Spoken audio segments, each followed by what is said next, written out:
Sayap-sayap yang terkembang. Karya Singgi Hadi Mintarja. Jilid 37.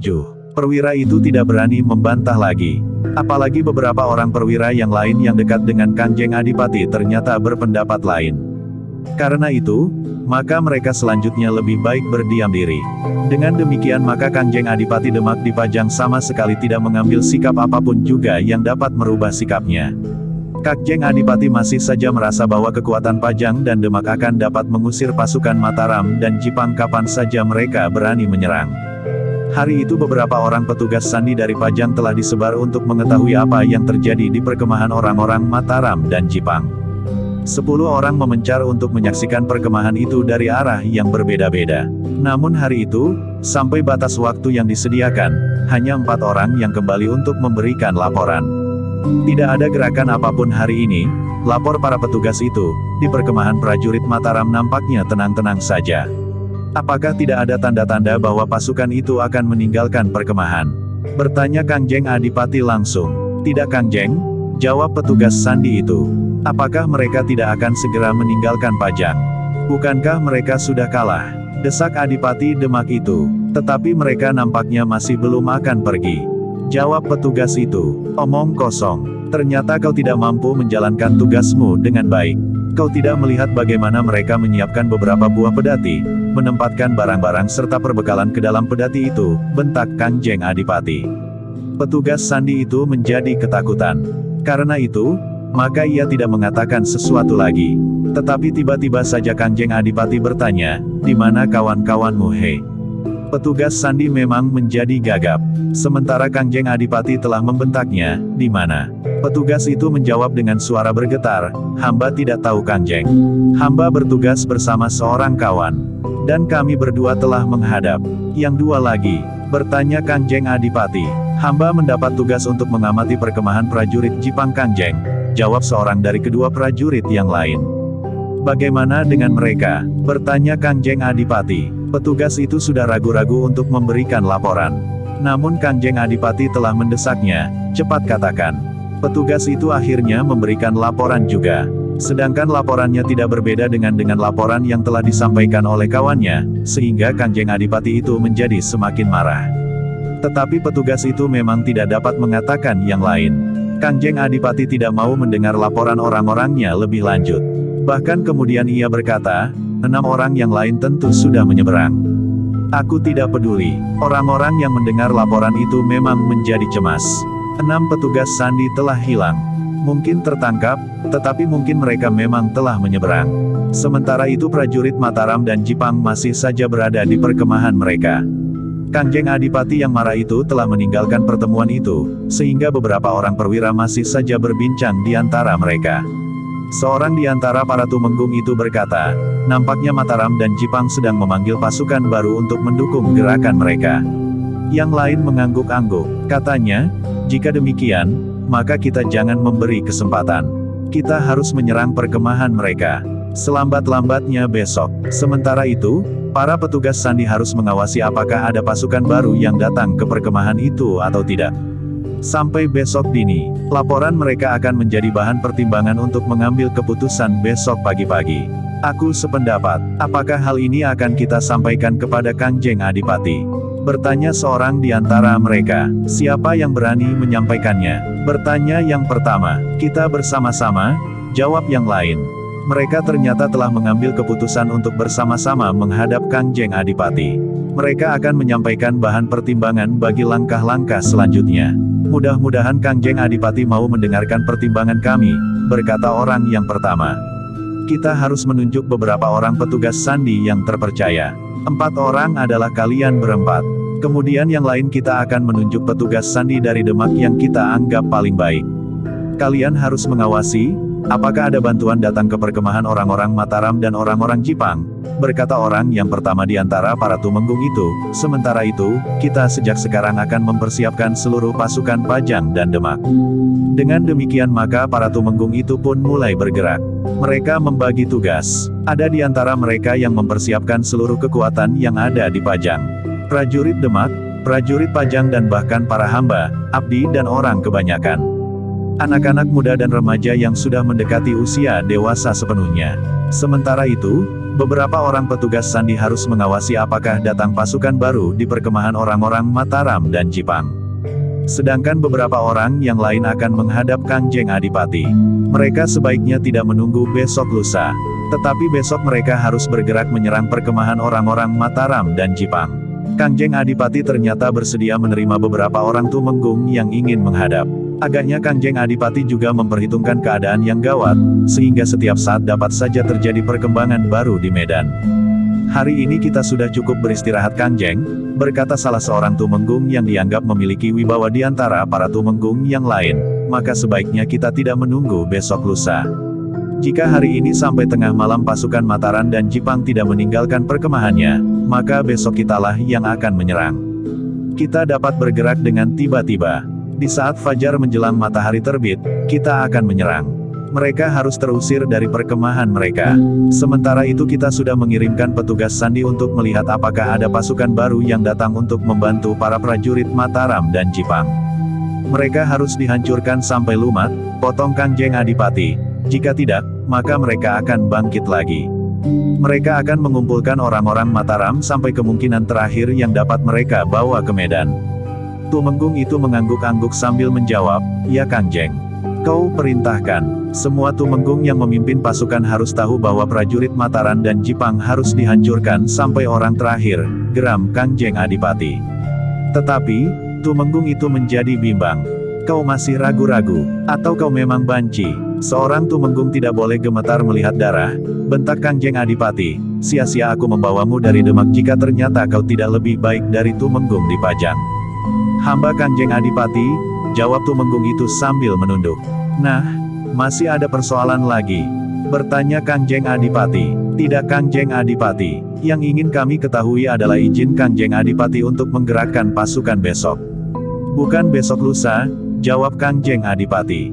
"Lakukan, hubungi aku jika ada perkembangan keadaan. Juga jika kalian lihat ada pasukan baru yang datang ke perkemahan orang-orang Mataram dan Jipang," perintah Kangjeng Adipati. "Hamba Kangjeng Adipati," sahut Tumenggung itu. Demikianlah, maka para Tumenggung telah menjadi semakin sibuk. Pajang telah mempersiapkan perang besar-besaran dengan mengerahkan segenap kekuatan yang ada. Mereka akan menghancurkan pesanggrahan pasukan Mataram dan Jipang meskipun para panglima perangnya merasa ragu-ragu.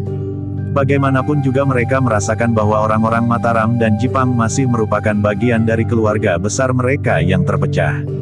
Sejak Demak kehilangan wahyu keraton dan berpindah ke Pajang, maka sejak itu Demak bagaikan terkoyak-koyak.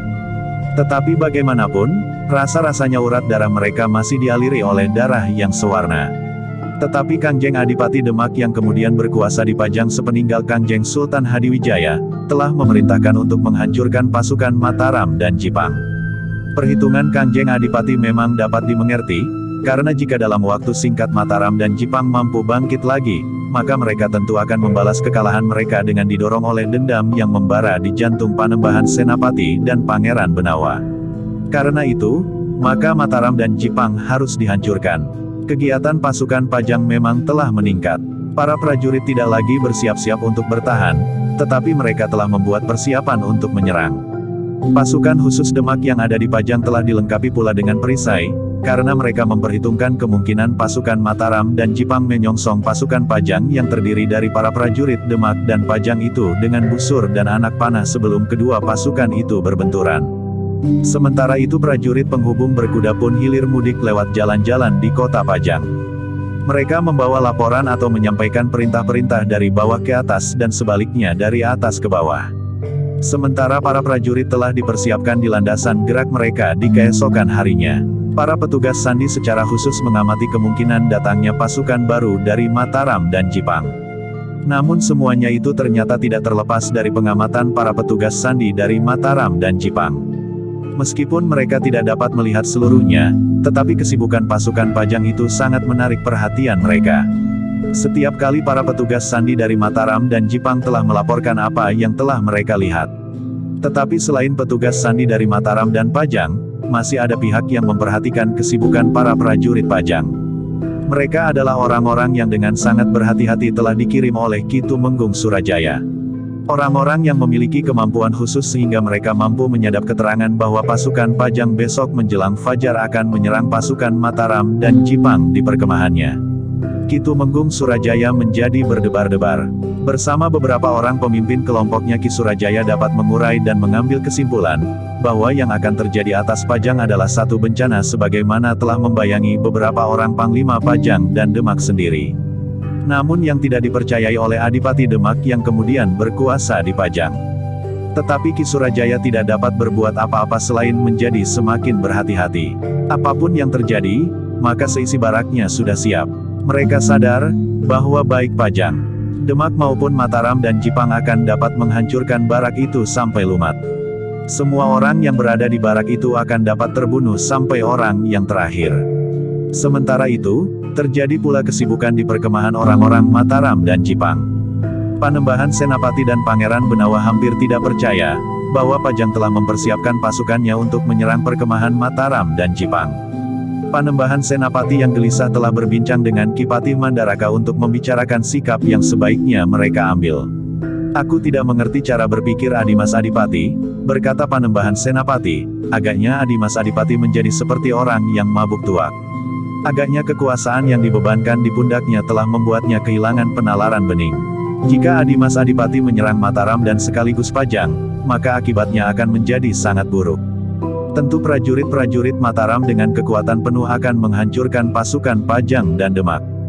Demikian pula pasukan Jipang. Di perkemahan maka para prajurit Mataram dan Jipang akan merasa sangat tersinggung oleh serangan itu.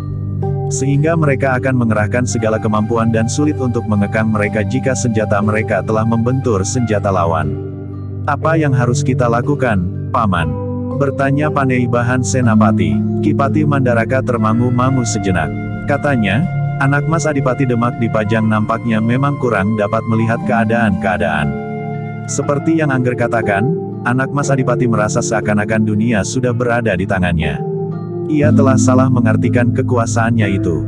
Lalu apa yang menurut Paman sebaiknya kita lakukan dalam keadaan seperti ini?" Sudah tentu, betapapun kita mencoba untuk mengerti cara berpikir Adimas Adipati, tetapi sudah tentu pula bahwa kita tidak akan dapat menerima langkahnya jika ia benar-benar akan menyerang perkemahan ini, berkata Panembahan Senapati. Ki Patih Mandaraka memang menjadi gelisah juga. Lalu katanya, "Apakah hamba sebaiknya menemui Angger Pangeran Benawa?" "Ya Paman. Ada juga baiknya, tetapi sebelumnya kita harus mempunyai rencana yang dapat diperbincangkan dengan Adimas Pangeran Benawa," sahut Panembahan Senapati. Ki Patih Mandaraka termangu-mangu sejenak. Lalu katanya, "Anak Mas Panembahan, aku kira tidak ada cara yang lebih baik daripada menahan agar pasukan Pajang tidak keluar dari landasan pertahanannya." "Maksud Paman, kita mendahului menyerang Pajang?" bertanya Panembahan Senapati. "Ya," jawab Ki Patih Mandaraka, "kita akan lebih mengendalikan gejolak perasaan para prajurit di saat menyerang daripada di saat mereka bertahan. Panembahan akan memerintahkan para panglima untuk tidak memasuki dinding istana. Hanya Panembahan sajalah yang dapat memasuki dinding istana dengan pasukan yang telah dipersiapkan. Mungkin bersama-sama dengan Pangeran Benawa. Dengan demikian maka akan dapat dihindari hal-hal yang tidak diinginkan terjadi atas Kangjeng Adipati Demak dan keluarganya serta para pemimpin Pajang yang lain. Tetapi jika mereka memimpin pasukan menyerang barak perkemahan baik perkemahan Mataram maupun perkemahan Pajang, maka akibatnya akan lain. Para prajurit yang bertahan, apalagi jika mereka mengalami tekanan yang parah, maka mereka tidak akan terkendali lagi. Tetapi apakah mungkin Pajang akan menyerang Jipang dan Mataram dalam waktu yang berlainan? Maksudku, mereka akan menyerang Jipang dengan kekuatan penuh dan menghancurkannya, baru kemudian menyerang Mataram," bertanya Panembahan Senapati. Menurut laporan para petugas sandi, agaknya Pajang ingin menyerang Mataram dan Jipang bersama-sama. Pajang tidak akan menyerang bergantian meskipun dengan demikian kekuatan mereka terpusat. Karena jika demikian maka salah satu pihak, apakah Mataram atau Jipang akan dapat memasuki kota Pajang yang tentu tidak akan dipertahankan dengan kuat, justru karena prajuritnya sedang keluar menyerang perkemahan Mataram atau Jipang. Panembahan Senapati mengangguk-angguk. Katanya, "Baiklah Paman, aku persilahkan Paman menemui Adimas Pangeran Benawa. Mudah-mudahan Adimas sependapat dengan Paman." Ki Patih Mandaraka yang meskipun rambutnya sudah mulai memutih, namun ternyata masih tangkas melaksanakan tugasnya. Berkuda dan dikawal oleh beberapa orang prajurit pilihan, Ki Mandaraka telah menuju ke perkemahan Pangeran Benawa. Pembicaraan mereka singkat saja, karena waktunya yang menjadi semakin mendesak. Aku sependapat Paman, berkata Pangeran Benawa, kita akan bergerak dini hari. Kita akan menyerang dengan kekuatan penuh serta mempergunakan tanda-tanda kebesaran yang lengkap. Kita harus menampakkan diri dengan jelas, agar petugas-petugas Sandi Pajang yang mengawasi kita melihat, betapa besar pasukan kita. Maksudku, Mataram dan Jipang.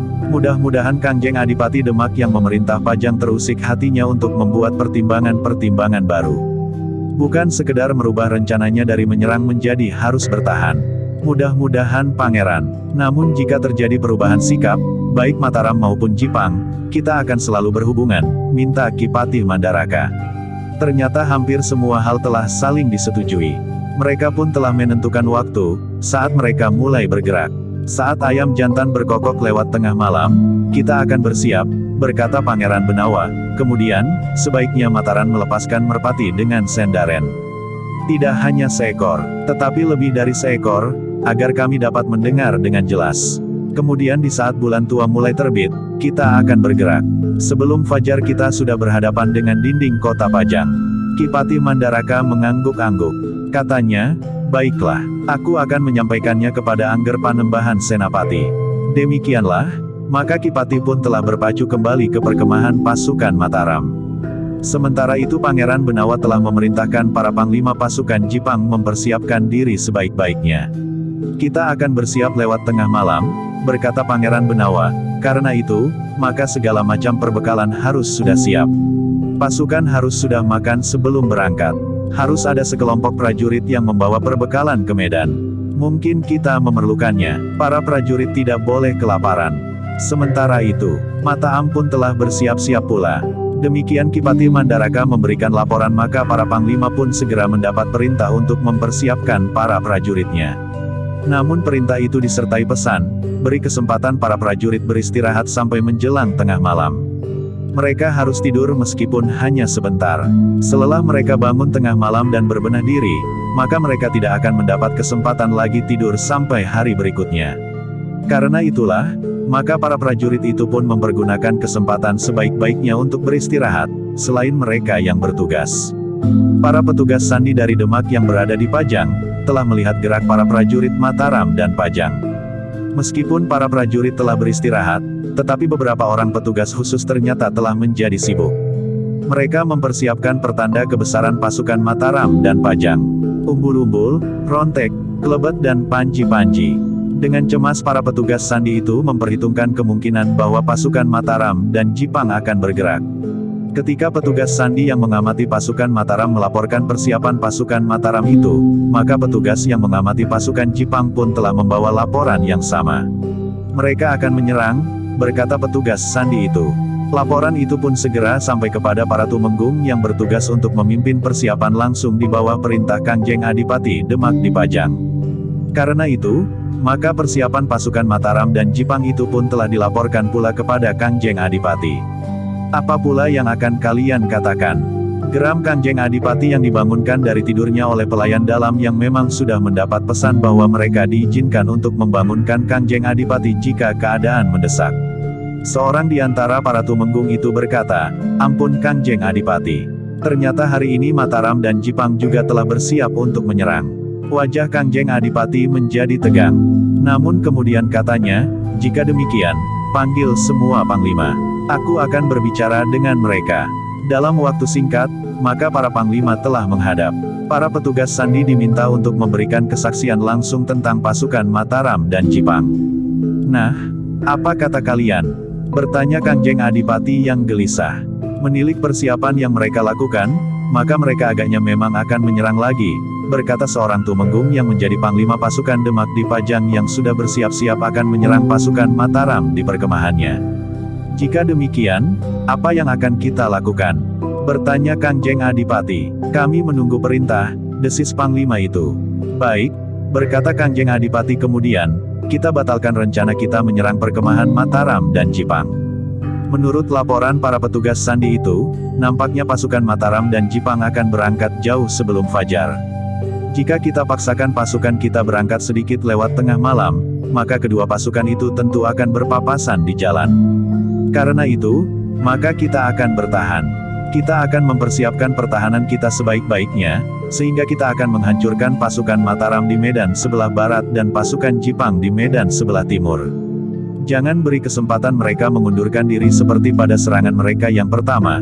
Kangjeng Adipati berhenti sejenak lalu, jika saat itu kita selesaikan mereka sampai tuntas, maka pekerjaan kita sekarang tentu sudah selesai. Tetapi serangan ini nampaknya lebih besar dari yang pernah terjadi, berkata seorang tumenggung yang lain. Kau mulai ketakutan lagi, bertanya Kanjeng Adipati. Tidak, Kanjeng, hamba bukannya menjadi ketakutan, tetapi sebagai seorang prajurit hamba ingin berhati-hati. Yang akan hamba bawa ke medan adalah prajurit-prajurit yang sebagian belum berpengalaman sama sekali, jawab Panglima itu. Bukankah ada di antara mereka prajurit Demak dan Pajang? Bertanya Kanjeng Adipati itu pula. Hamba Kanjeng, separuh dari pasukan hamba adalah prajurit Demak. Sebagian lagi prajurit Pajang dan yang lain adalah laki-laki yang dapat kita kumpulkan untuk ikut bertempur. Agaknya pasukan dari para panglima yang lain juga demikian. Bahkan ada yang sebagian besar justru mereka yang kurang berpengalaman. Sementara itu, pasukan yang sepenuhnya terdiri dari prajurit Pajang telah menutup diri di baraknya, jawab tumenggung itu. Jangan sebut-sebut lagi pengkhianat itu, geram Kanjeng Adipati. Setelah semuanya selesai, maka barak itu akan kita bakar bersama penghuninya.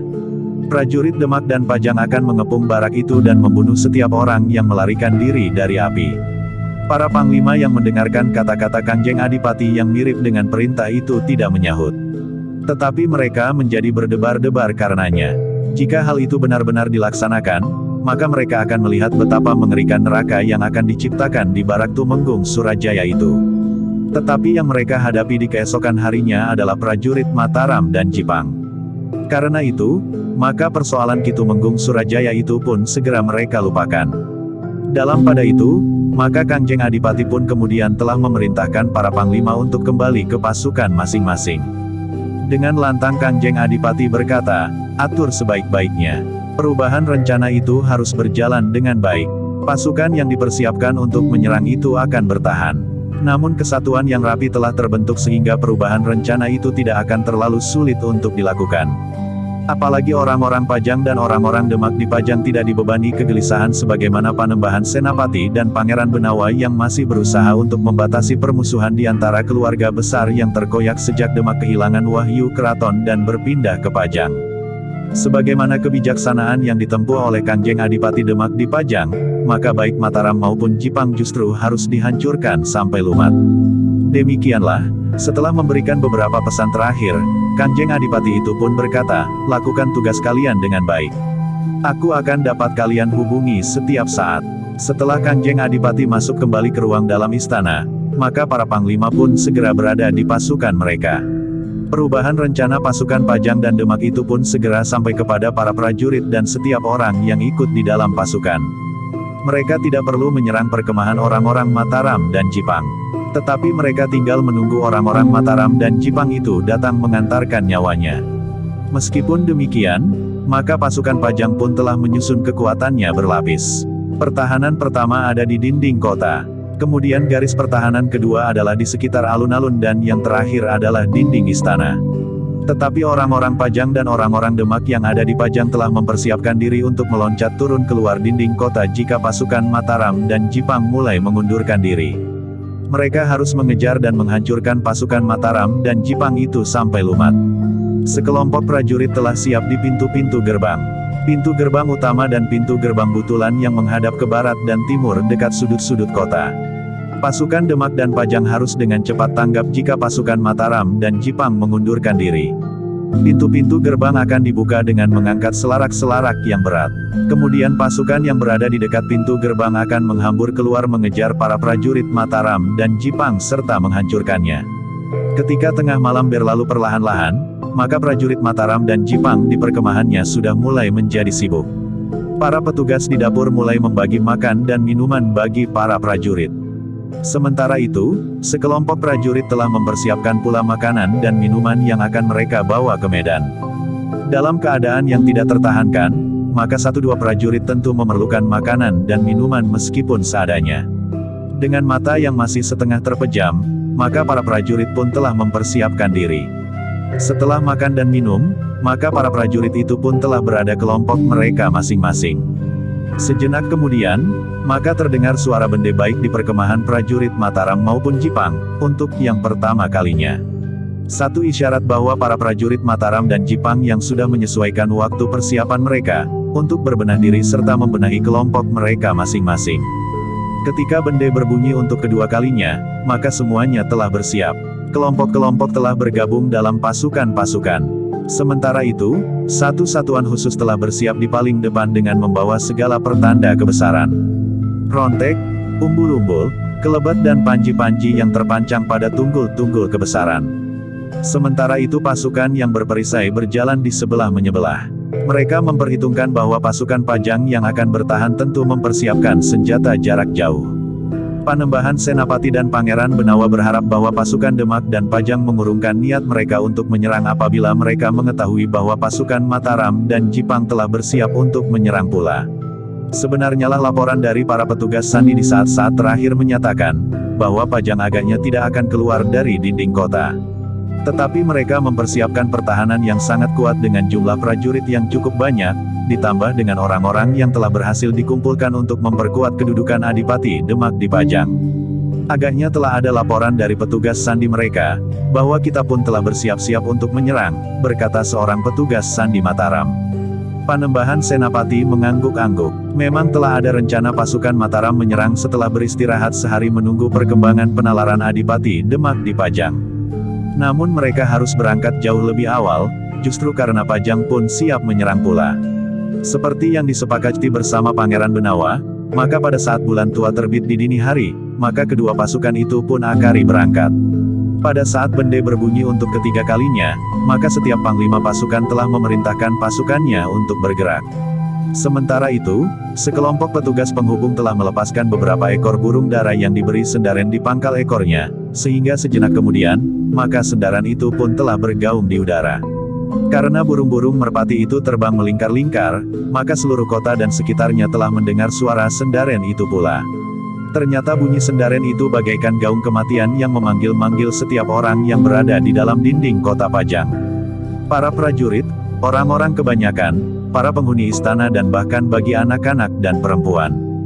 Di baraknya Ki Tumenggung Surajaya juga mendengar gaung sendaren yang berputaran di atas kota Pajang. Para petugas sandi dari barak itu pun secara khusus telah memberikan laporan perubahan keadaan. Pasukan Pajang tidak sempat menyerang, karena pasukan Mataram dan Jipang telah bergerak lebih dahulu menyerang kota. Karena itu, maka Pajang telah menempatkan prajurit-prajuritnya di dinding kota untuk bertahan. Ki Tumenggung Surajaya menarik nafas dalam-dalam ketika laporan itu sampai kepadanya. Dengan demikian Ki Tumenggung Surajaya menganggap bahwa Mataram dan Jipang telah berbuat sesuatu agar keadaan menjadi lebih baik.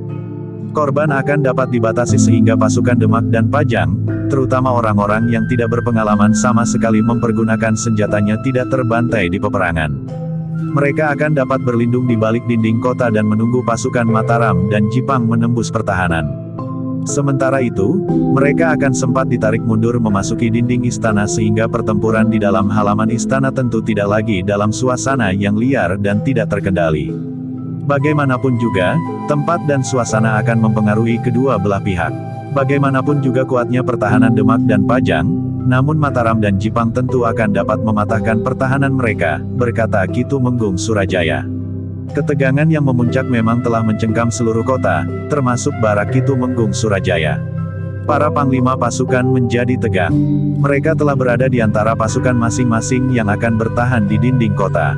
Sementara pasukan yang dipersiapkan untuk menahan serangan Mataram dan Jipang telah memanjat dinding dan berdiri di panggungan dengan anak panah dan busur di tangan mereka. Namun bagaimanapun juga perang adalah pembantaian. Darah akan mewarnai bumi Pajang dan tubuh pun akan berserakan silang melintang. Apapun alasannya, perang di antara kadang sendiri akibatnya sangat menyedihkan. Sementara itu, pasukan Jipang pun sudah bergerak pula. Suara burung sendaren telah meyakinkan mereka, bahwa pasukan Mataram pun telah bergerak pula. Di gelapnya sisa malam, maka dua pasukan raksasa telah merayap dari dua arah. Dari perkemahan orang Mataram dan perkemahan orang-orang Jipang. Ratusan obor menerangi perjalanan mereka. Kedua pasukan itu sama sekali tidak berusaha untuk menghindari pengamatan pasukan Sandi, Demak dan Pajang. Dari kejauhan maka kedua pasukan itu nampak bagaikan ular raksasa yang bersisik api menjalar merunduk mangsanya. Namun ternyata yang sedang dirunduk tidak tidur. Orang-orang Pajang dan Demak pun tidak merasa perlu menyembunyikan kesiagaan mereka. Bahkan mereka berusaha untuk menunjukkan kebesaran mereka. Jika orang-orang Mataram dari sisi barat dan orang-orang Pajang dari sisi timur menyerang dengan memamerkan pertanda kebesaran serta lambang-lambang kesatuan yang ada di dalam pasukan mereka, maka para prajurit Demak dan Pajang pun melakukan hal yang sama. Pada dinding kota, apalagi di atas pintu gerbang, telah terpajang berbagai macam pertanda dan lambang-lambang kesatuan. Rontek, umbul-umbul, panji-panji dan kelebat, diterangi oleh ratusan obor minyak dan oncor biji jarak. Apalagi ketika para pengamat melihat kedatangan iring-iringan pasukan yang diterangi oleh obor-obor yang ratusan pula jumlahnya, maka di atas pintu gerbang pun telah mengumandang suara bende dengan irama perang, disahut oleh suara kentongan dan bunyi-bunyian yang mengumandang di seluruh kota Pajang. Semua orang yang ada di dalam kota menjadi berdebar-debar. Perang besar itu sudah dimulai. Mataram dan Jipang akan menyerang kekuatan Demak di Pajang dan kekuatan Pajang yang masih tersisa dari antara kekuatan seluruhnya yang sebagian justru telah berada di antara pasukan Mataram dan Jipang. Sementara itu, Ki Tumenggung Surajaya dan pasukannya telah bersiap pula di dalam dinding barak mereka. Mereka sudah bertekad pula di dalam dinding barak mereka. Mereka sudah bertekad untuk tidak beranjak dari barak mereka itu apapun yang akan terjadi atas diri mereka. Bahkan sampai orang yang terakhir, siapapun yang akan menghancurkannya. Kasada yang ada di barak itu sempat merenung. Dikenangnya seluruh masa hidupnya sampai usianya yang dewasa itu. Ternyata bahwa Kasada akan merasa lebih berharga jika ia mati di dalam barak itu, meskipun ia tidak tahu, di pihak mana ia berdiri dalam sengketa antara Mataram dan Jipang dengan Pajang. Tetapi satu hal yang ia tahu, bahwa ia akan mempertahankan keyakinannya yang juga diyakini bersama oleh seluruh isi barak itu bahwa kepemimpinan Pajang harus berubah. Tanpa perubahan yang mendasar, maka Pajang akan menjadi semakin lama semakin rapuh sehingga akhirnya akan runtuh. Keruntuhan Pajang dengan cara yang sangat menyedihkan itu akan berakibat sangat buruk bagi bumi ini, berkata Kasada di dalam hatinya. Lalu katanya pula, tetapi jika Mataram dan Jipang berhasil memperbaiki keadaan, maka masih akan ada kemungkinan lain yang lebih baik bagi masa depan Pajang. Apakah yang berkuasa atas Pajang itu berkedudukan di Jipang atau di Pajang atau di Mataram, bahkan seandainya di Demak sekalipun. Satu urutan bayangan yang buram telah lewat di dunia angan-angan Kasada. Sikap ibunya, seorang laki-laki yang mengaku ayahnya, kakeknya dan Kasada merasa beruntung bahwa ia memiliki seorang guru yang berpribadi sangat kuat, sehingga kemantapan pribadinya itu mampu mempengaruhi sikapnya meskipun ia selalu dibayangi oleh sifat dan sikap ibu dan laki-laki yang mengaku sebagai ayahnya itu. Kasada bagaikan terbangun dari renungannya ketika tiba-tiba saja seekor merpati dengan sendaren di pangkal ekornya terbang rendah di atas baraknya. Nampaknya merpati itu sudah menjadi letih dan ingin hinggap dimanapun. Tetapi gelapnya malam tidak memberinya kesempatan untuk melihat cabang-cabang pepohonan. Cahaya bulan tua yang mulai memanjat langit mulai menguak kekelaman.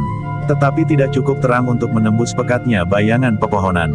Sementara itu, pasukan Mataram dan Jipang telah menjadi semakin dekat dengan dinding kota. Dengan isyarat yang diteruskan oleh setiap pimpinan sampai ke kesatuan yang paling belakang, maka pasukan Mataram dan Jipang itu pun telah menebar. Dalam waktu yang singkat, terbentuklah gelar perang yang sempurna. Obor-obor yang bagaikan sisik ular raksasa itu pun telah menebar pula. Yang nampak dari kejauhan adalah rontek, umbul-umbul, panji-panji dan kelebat yang beraneka warna. Berbagai macam bentuk lambang kesatuan yang sebagian dihiasi dengan gambar-gambar binatang yang garang. Namun ada yang dihiasi dengan gambar-gambar senjata yang mendebarkan. Namun dalam pada itu, para pemimpin Demak dan Pajang masih belum mendapat keterangan, siapakah yang memimpin pasukan Mataram dan siapakah yang memimpin pasukan Jipang.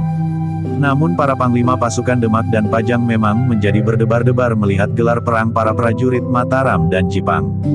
Gelar perang yang nyaris sempurna dengan jumlah prajurit yang memadai. Di induk pasukan beberapa kesatuan dengan lambang kesatuan masing-masing telah tersusun rapi. Demikian pasukan yang ada di gelar, di sayap kiri dan di sayap kanan. Selain lambang-lambang kesatuan, maka nampak pula lambang-lambang para senapati perang. tunggul yang berkilat-kilat dengan ujung yang runcing, cakra yang kehitam-hitaman dan nenggala yang berkait. Di induk pasukan Jipang nampak tunggul berwarna kuning emas, lingkaran dengan lidah api yang menjilat-jilat. Pangeran Benawa ada di induk pasukan, geram seorang panglima yang melihat tunggul itu. Jipang kali ini tidak main-main seperti serangannya yang terdahulu, sahut yang lain. Sementara itu, seorang petugas sandi telah melaporkan pula bahwa Panembahan Senapati memimpin sendiri pasukan Mataram.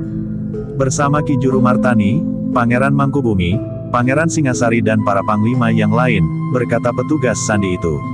Para panglima yang memegang pimpinan seluruh pasukan Demak dan Pajang menjadi berdebar-debar.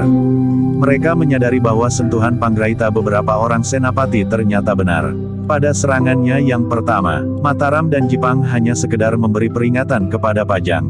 Namun ketika hal itu disampaikan kepada Kanjeng Adipati Demak yang kemudian memegang pimpinan di Pajang, ternyata Kanjeng Adipati itu tidak percaya. Kanjeng Adipati yang terbius oleh kekuasaan yang disandangnya, dalam mengeterapkan kekuasaan itu agaknya tidak lagi sempat mempergunakan penalarannya yang bening. Karena itu, maka penglihatannya atas kekerasan Mataram dan Jipang menjadi kabur. Sementara itu, para senapati dan panglima dari Demak dan Pajang pun berusaha untuk menyesuaikan diri. Mereka pun telah menempatkan segala macam pertanda kebesaran di atas panggung-panggung pada dinding kota. Tunggul-tunggul kebesaran dan lambang para senapati dan panglima perang nampak pula berkilat-kilat memantulkan cahaya obor yang makin redup. Namun dalam pada itu, langit pun menjadi semakin merah oleh bayangan fajar. Sebenarnya lah bahwa Panembahan Senapati telah memimpin langsung pasukan Mataram. Bukan karena ia tidak percaya kepada para senapati dan panglima, tetapi Panembahan Senapati justru ingin mengendalikan langsung para prajurit Mataram. Di atas seekor kuda yang tegar, Panembahan Senapati berada di induk pasukannya. Namun jika dikehendakinya, ia akan dengan cepat berada di ujung gelarnya. Sementara itu Pangeran Mangkubumi yang tenang dan cepat tanggap terhadap setiap perkembangan yang terjadi di medan berada di sayap kanan, sedangkan Pangeran Singasari yang garang dan keras berada di sayap kiri. Ki Pati Mandaraka dengan beberapa orang senapati pilihan berada di induk pasukan bersama dengan Panembahan Senapati. Mereka berada di hadapan pintu gerbang utama yang menghadap ke barat. Seperti yang telah disepakati bersama, maka menjelang fajar menyingsing, maka Mataram dan Jipang akan menyerang bersama-sama. Karena itulah, maka ketika langit menjadi semakin merah, sementara ratusan obor dan oncor biji jarak telah meredup, Panembahan Senapati telah memerintahkan untuk melepaskan lagi beberapa ekor burung merpati dengan sendaren. Seperti yang terdahulu, maka merpati itu telah terbang melingkar-lingkar sampai ke tempat yang cukup jauh, sehingga suaranya bagaikan memenuhi kota Pajang dan sekitarnya. Sekali lagi seluruh isi kota Pajang menjadi berdebar-debar. Orang yang paling dungu pun mengerti, bahwa suara sendaren yang meraung-raung di ujung hari itu tentu merupakan isyarat dari pasukan yang telah berada di luar dinding kota. Pasukan Mataram di sisi barat dan pasukan Jipang di sisi timur. Tetapi ternyata bahwa pasukan Mataram dan Jipang tidak hanya berada di sisi barat dan timur. Tetapi beberapa kelompok kecil prajurit Mataram berada di sisi selatan sedangkan pasukan Jipang mengawasi sisi utara sekaligus menempatkan prajurit cadangan yang akan dipanggil setiap saat jika mereka diperlukan. Demikian suara sendaren itu menggetarkan udara kota Pajang dan sekitarnya, maka para senapati dan panglima pun telah memerintahkan semua prajurit itu bersiap-siap. Prajurit Demak dan Pajang yang juga mendengar suara sendaren itu pun telah memerintahkan para prajurit untuk bersiap. Sebentar lagi mereka tentu akan menyerang, berkata para senapati kepada para pemimpin kelompok yang segera menempatkan diri di antara prajurit-prajuritnya. Di atas panggungan di belakang dinding kota, maka para prajurit Demak sebagian dari mereka telah menyiapkan lembing-lembing bambu dengan bedor besi yang runcing untuk dilontarkan ke arah pasukan yang akan datang menyerang. Dalam pada itu, maka ketika saatnya tiba, sementara suara sendaren meraung-raung di udara, Panembahan Senapati telah menjatuhkan perintah. Di atas punggung kudanya, maka Panembahan Senapati telah mengangkat tombak pendek yang berada di tangannya. Tombak yang merupakan sifat kandelnya. Meskipun tombak itu bukan tombak yang dipergunakannya untuk mengakhiri perlawanan Arya Penangsang dari Jipang di saat timbul perselisihan antara Jipang di masa pemerintah Arya Penangsang dengan Sultan Hadiwijaya yang memerintah di Pajang. Demikian tombak itu terangkat, maka para panglima pun segera mempersiapkan diri dalam kesiagaan tertinggi. Sejenak kemudian maka bende pun telah terdengar sebagai isyarat, bahwa pasukan Mataram mulai menyerang. Di atas pintu gerbang, Para panglima pasukan Demak dan Pajang pun telah memberikan aba-aba pula. Suara bende yang ada di pintu gerbang dengan nada yang berbeda-beda pula. Suara bende yang ada di pintu gerbang dengan nada yang berbeda telah berbunyi pula.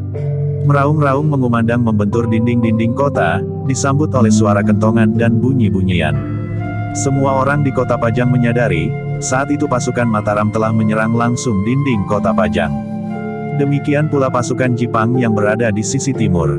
Pangeran Benawa pun telah mengangkat pedangnya, sementara pengawalnya yang terpercaya telah mengangkat tunggul pertanda kebesarannya. Demikianlah, maka bagai arus banjir bandang, pasukan Mataram dan Jipang telah menyerang dinding kota Pajang. Namun dalam pada itu, demikian pasukan Mataram dan Pajang itu mendekat, maka panah pun telah menghujani mereka. Seperti semburan air yang deras, anak panah telah menghambur dari setiap busur yang ada di atas dinding. Namun para prajurit Mataram dan Jipang pun segera tanggap. Yang melangkah di paling depan kemudian adalah para prajurit yang menyandang perisai di tangan kirinya. Mereka maju sambil melindungi bukan saja dirinya, tetapi juga para prajurit yang ada di belakangnya. Sementara itu, beberapa kelompok khusus prajurit Mataram dan Jipang telah membalas serangan itu dengan lontaran anak panah pula. Mereka dengan tenang dilindungi oleh perisai kawan-kawan, membidik orang-orang Demak dan Pajang yang berada di punggung, di belakang dinding kota. Mereka yang tersembul di atas dinding untuk melemparkan anak panah dari busurnya, atau melontarkan lembing-lembing bambu telah menjadi sasaran. Beberapa orang di setiap kelompok yang memiliki kemampuan bidik yang tinggi telah menyerang orang-orang itu dengan busur-busur yang besar sehingga anak panahnya mampu menggapai para prajurit yang berada di atas dinding kota itu. Pertempuran berjarak pun segera terjadi. Anak panah berterbangan ke kedua arah. Dari atas dinding kota dan dari bawah yang dibidikkan pada orang-orang yang berada di atas dinding kota itu. Tetapi para prajurit Mataram sudah bersiap menghadapi dinding kota Pajang. Beberapa orang membawa tambang berkait. Sementara yang lain telah mempersiapkan sepotong kayu yang sangat besar dan cukup panjang, yang diusung oleh lebih dari 20 orang. Lindungi mereka, perintah seorang senapati yang mendapat tugas untuk memecahkan pintu gerbang. Sekelompok pasukan dengan busur dan anak panah segera menempatkan diri untuk melindungi orang-orang yang akan memecahkan pintu gerbang dengan sepotong pokok kayu yang besar dan panjang. Orang-orang yang memanggul kayu itu akan mengambil ancang-ancang, kemudian berlari mengarahkan ujung kayu itu dan kemudian membentur pintu gerbang. Sementara di tempat-tempat lain, beberapa orang akan melemparkan tambang-tambang panjang berkait baja di ujungnya. Namun untuk melakukannya harus diperhitungkan keadaan sebaik-baiknya, karena hal itu akan sangat berbahaya. Sementara itu, beberapa orang prajurit Jipang di sisi timur justru membawa tangga-tangga bambu. Dengan tangga-tangga bambu para prajurit Jipang bersiap-siap untuk memanjat dinding jika keadaan memungkinkan. Namun untuk beberapa saat, pertempuran berjarak itu masih saja berlangsung. Sementara para prajurit Mataram sedang sibuk mempersiapkan kayu panjangnya untuk memecahkan dinding kota. Para prajurit Demak dan Pajang memang banyak yang berkumpul di atas parigungan di sekitar pintu gerbang. Ketika seorang senapati Demak melihat sepotong kayu yang besar dan panjang itu, maka ia pun segera mengetahui apa yang akan dilakukan oleh orang-orang Mataram. Karena itu, di samping selarak yang besar, maka orang-orang Demak dan Pajang telah mempergunakan potongan-potongan kayu untuk menahan pintu gerbang mereka yang diancam untuk dipecahkan oleh para prajurit Mataram. Demikianlah, maka anak panah pun semakin lama semakin banyak berhamburan. Sementara itu prajurit-prajurit Jipang telah berusaha mendekati dinding dengan beberapa puluh tangga bambu. Sementara prajurit Mataram telah siap untuk memecahkan pintu gerbang utama yang menghadap ke barat. Langit pun telah menjadi terang. Matahari telah mulai naik menggatalkan kulit. Tetapi untuk melakukan rencananya, prajurit Mataram dan Jipang banyak mengalami kesulitan. Bukan saja anak panah dan lembing yang telah dilontarkan dari atas dinding kota, tetapi juga bandil dan bebatuan. Untuk beberapa saat Panembahan Senapati yang memimpin langsung pasukan Mataram telah memperhatikan keadaan dengan saksama. Menurut penilaian Panembahan Senapati, prajurit Demak yang ada di Pajang serta prajurit Pajang sendiri memang termasuk prajurit yang baik. Mereka tidak saja mampu mempergunakan senjata, tetapi mereka juga mampu mempergunakan otaknya. Sementara itu, para prajurit yang telah siap dengan sepotong pokok kayu yang cukup besar dan panjang telah mengambil ancang-ancang. Tidak hanya 20 atau 25 orang, tetapi lebih dari 30 orang. Demikianlah maka aba-aba pun telah dijatuhkan. Sementara orang-orang yang memanggul pokok kayu itu mulai bergerak, maka para prajurit yang melindunginya telah melontarkan anak panah yang tidak terhitung jumlahnya ke arah para prajurit Demak dan Pajang yang ada di atas dinding kota, yang dengan tanpa mengenal ampun berusaha untuk mengenai orang-orang yang memanggul pokok kayu itu. Ternyata pekerjaan itu bukan pekerjaan yang mudah. Sebelum kedua pasukan berbenturan, maka pada kedua belah pihak telah banyak jatuh korban. Meskipun para prajurit itu telah mendapat perlindungan, serta pokok kayu itu sendiri telah melindungi sebagian dari tubuh mereka, namun 1-2 orang telah terkena anak panah yang dilontarkan dari atas dinding. Tetapi demikian 1-2 orang melepaskan diri karena luka-lukanya, maka prajurit yang mengusung pokok kayu itu, sehingga seakan-akan seekor lipan raksasa dengan 100 kaki berlari membenturkan diri pada pintu gerbang dinding kota Pajang. Tetapi dinding kota itu ternyata cukup kuat. Selain daun pintunya yang sangat tebal, selarak yang besar dan kuat, juga kayu-kayu yang silang melintang menahan daun pintu itu agar tidak terbuka. Ketika pokok kayu yang dibawa berlari dengan ancang-ancang yang panjang itu membentur pintu gerbang, maka ternyata bukan pintu gerbangnya yang pecah dan terbuka. Tetapi justru pokok kayu itulah yang terpental beberapa langkah surut. Hampir saja orang-orang yang memanggul pokok kayu yang besar dan panjang itu kehilangan keseimbangan. Namun beberapa orang prajurit dengan cepat membantu di bawah perlindungan beberapa orang prajurit yang melontarkan anak panah tanpa henti-hentinya, untuk mengurangi arus anak panah yang meluncur dari atas dinding. Dengan demikian, maka orang-orang yang berada di atas dinding itu pun terpaksa melepaskan beberapa orang kawan-kawan yang berani. Beberapa orang telah terdorong surut dan harus dibantu oleh kawan-kawan turun dari panggungnya. Namun ada di antara mereka yang tidak mampu lagi bertahan, karena anak panah orang-orang Mataram menancap jauh ke dalam tubuhnya. Dengan demikian maka orang-orang Mataram terpaksa membawa balok kayu yang besar itu kembali menjauhi pintu gerbang untuk mengambil ancang-ancang. Namun sebelum mereka kembali menghantam pintu gerbang itu dengan balok kayu yang dipanggul oleh beberapa puluh orang, maka senapati yang bertugas memimpin pekerjaan itu tiba-tiba berkata, "Kita pergunakan pedati." "Terlalu lambat, tidak ada kekuatan pendorong," sahut salah seorang pemimpin kelompok. "Jangan bodoh, kita tidak mempergunakan lembu, tetapi pedati itu didorong oleh berpuluh-puluh orang," berkata senapati itu. Pemimpin kelompok itu berpikir, tiba-tiba ia bertanya lagi, apakah pedati dapat mengangkat balok kayu sebesar dan sepanjang itu? Seandainya cukup kuat, bagaimana dapat menjaga keseimbangannya? Senapati itu langsung saja menjawab, "Kita mempergunakan 2 buah pedati. Kita rangkai menjadi sebuah pedati panjang beroda 4. Dengan demikian, maka keseimbangan batang kayu itu dapat terjaga." Pemimpin kelompok itu mengangguk-angguk. Ia pun tiba-tiba berteriak, "Kita ambil 2 buah pedati perbekalan." Beberapa orang pun kemudian telah berlari-lari ke belakang garis pertempuran. Ketika beberapa orang sempat bertanya, maka orang-orang itu menjawab, "Kami mendapat perintah untuk membawa 2 buah pedati." Demikianlah, selagi beberapa kelompok prajurit mempersiapkan 2 buah pedati yang menggandengnya menjadi satu dengan palang-palang kayu yang diikat dengan ijuk, maka pertempuran pun berlangsung terus. Namun tidak lebih dari saling melontarkan anak panah dari atas dan dari bawah dinding kota. Sementara itu, pasukan Pajang dan Demak di sisi timur menjadi tegang ketika mereka melihat para prajurit Jipang telah membawa tangga-tangga mendekati dinding.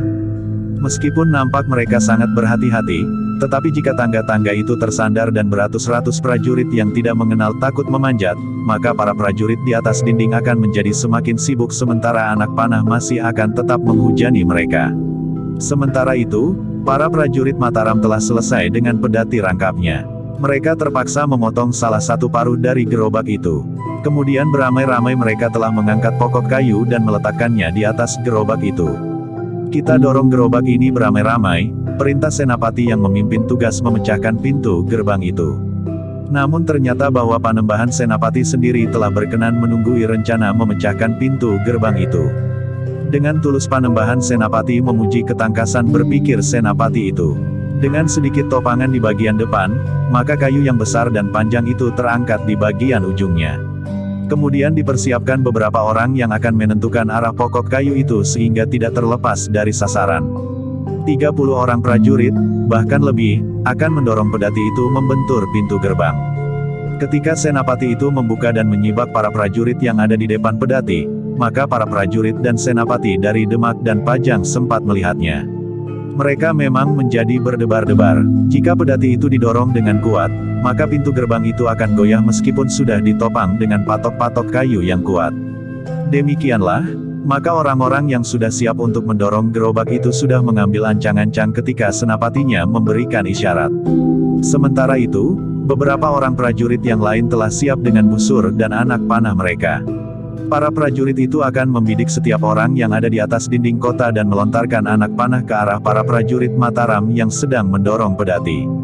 Dengan lantang senapati itu telah meneriakkan hitungan 1, 2, 3. Para prajurit yang mendorong pedati itu pun telah menghentakkan tenaga mereka mendorong gerobak itu. Sementara beberapa orang berlari-lari sambil menarik tali yang mengikat ujung batang kayu itu agar arahnya tepat mengenai pintu gerbang itu. Namun satu hal yang sebelumnya tidak dilakukan oleh para prajurit Mataram, sehingga tidak diperhitungkan dengan baik oleh para prajurit Demak dan Pajang yang berada di atas panggung-panggung. Demikian pedati yang memuat pokok kayu itu didorong berlari-lari, maka beberapa orang di sebelah-menyebelah pedati itu telah berlari-lari pula sambil membawa tambang ijuk yang panjang dengan kait di ujungnya. Demikianlah, sejenak kemudian, maka gerobak yang didorong oleh puluhan prajurit itu meluncur dengan derasnya mengarah ke sasaran. Beberapa orang yang berlari-lari di depan gerobak telah menuntun arah, sementara yang lain berlari-lari sambil membidik. Sekelompok prajurit yang mempergunakan perisai telah mendampingi mereka pula sedangkan sekelompok yang lain justru mendahului, kemudian berdiri tegak dengan busur dan anak panah. Namun selain mereka, berpuluh-puluh prajurit yang lain juga berlari-lari sambil membawa tambang dan kait besi di ujungnya. Demikianlah, pertempuran menjadi semakin tegang. Panembahan Senapati sendiri di atas punggung kudanya ikut mendampingi pedati yang membawa pokok kayu yang besar itu. Dengan tombak di tangan, Panembahan Senapati meluncur di atas hujan anak panah. Tetapi dengan tangkasnya Panembahan Senapati mampu menangkis serangan itu dengan tombaknya. Bahkan, beberapa orang menjadi semakin yakin akan kelebihan Panembahan Senapati, bahwa beberapa anak panah yang luput dan menyusup di antara putaran tombak Panembahan Senapati dan mengenai tubuhnya, sama sekali tidak menimbulkan luka apapun. Sesaat kemudian, terjadilah benturan yang menegangkan itu. Suaranya gemuruh seperti guru yang meledak di pintu gerbang. Pokok kayu yang besar dan panjang itu telah menghantam sasaran, tepat di tengah-tengah pintu gerbang. Benturan yang keras telah terjadi lagi. Pintu gerbang itu memang bergetar. Tetapi ternyata pintu gerbang itu belum dapat dipecahkan. Meskipun demikian, orang-orang Mataram itu mulai berpengharapan. Ketika pimpinan diambil alih langsung oleh Panembahan Senapati, maka para prajurit pun menjadi semakin mantap. Dengan lantang Panembahan Senapati itu pun kemudian telah meneriakkan aba-aba. Para prajurit Mataram pun telah mendorong gerobak dengan muatannya itu beberapa puluh langkah mundur. Kemudian benturan terhadap pintu gerbang itu telah diulang dan diulang. Ternyata bahwa usaha orang-orang Mataram itu telah membuat para prajurit Demak dan Pajang menjadi cemas. Mereka mulai melihat selarak pintu yang besar itu retak. Karena itu, maka mereka pun telah memasang penompang-penompang dari batang-batang kayu untuk menahan pintu gerbang yang mulai berderak. Namun kemudian yang mendebarkan adalah, bahwa daun pintu gerbang itu sendirilah yang mulai retak. Para prajurit di atas panggungan di belakang dinding telah menyerang sejadi-jadinya untuk mengurangi tekanan pasukan Mataram. Tetapi sementara itu, para prajurit Mataram yang berada di luar dinding pun telah menyerang mereka pula dengan meluncurkan anak panah yang tidak terhitung jumlahnya. Betapapun beraninya para prajurit Demak dan Pajang, namun mereka kadang-kadang juga merasa perlu untuk bergeser ke balik dinding jika mereka melihat anak panah yang meluncur ke arahnya. Sedangkan anak panah itu meluncur tidak ada habis-habisnya. Beberapa orang memang jatuh, terluka dan bahkan ada yang langsung tidak tertolong lagi. Namun mereka tidak dapat berbuat lain daripada menyerahkan korban-korban yang jatuh bagi kemenangan akhir. Dan itu adalah watak dari peperangan. Demikianlah, maka pasukan Mataram telah mengulang-ulang serangan mereka atas pintu gerbang utama di sisi barat dengan batang kayu yang diletakkan di atas gerobak. Sementara pintu gerbang itu retak, maka prajurit Mataram telah mempergunakan kesempatan yang lain. Ketika perhatian para prajurit Demak dan Pajang tertuju sepenuhnya pada pintu gerbang yang kemudian tidak mampu dipertahankan lagi itu, maka sekelompok pasukan khusus Mataram telah mengejutkan para prajurit Demak dan Pajang itu. Mereka telah melemparkan kait-kait baja ke atas dinding kota di sebelah kanan pintu gerbang. Tidak terlalu dekat, tetapi tidak pula cukup jauh. Perhatian para prajurit Demak dan Pajang memang terpecah.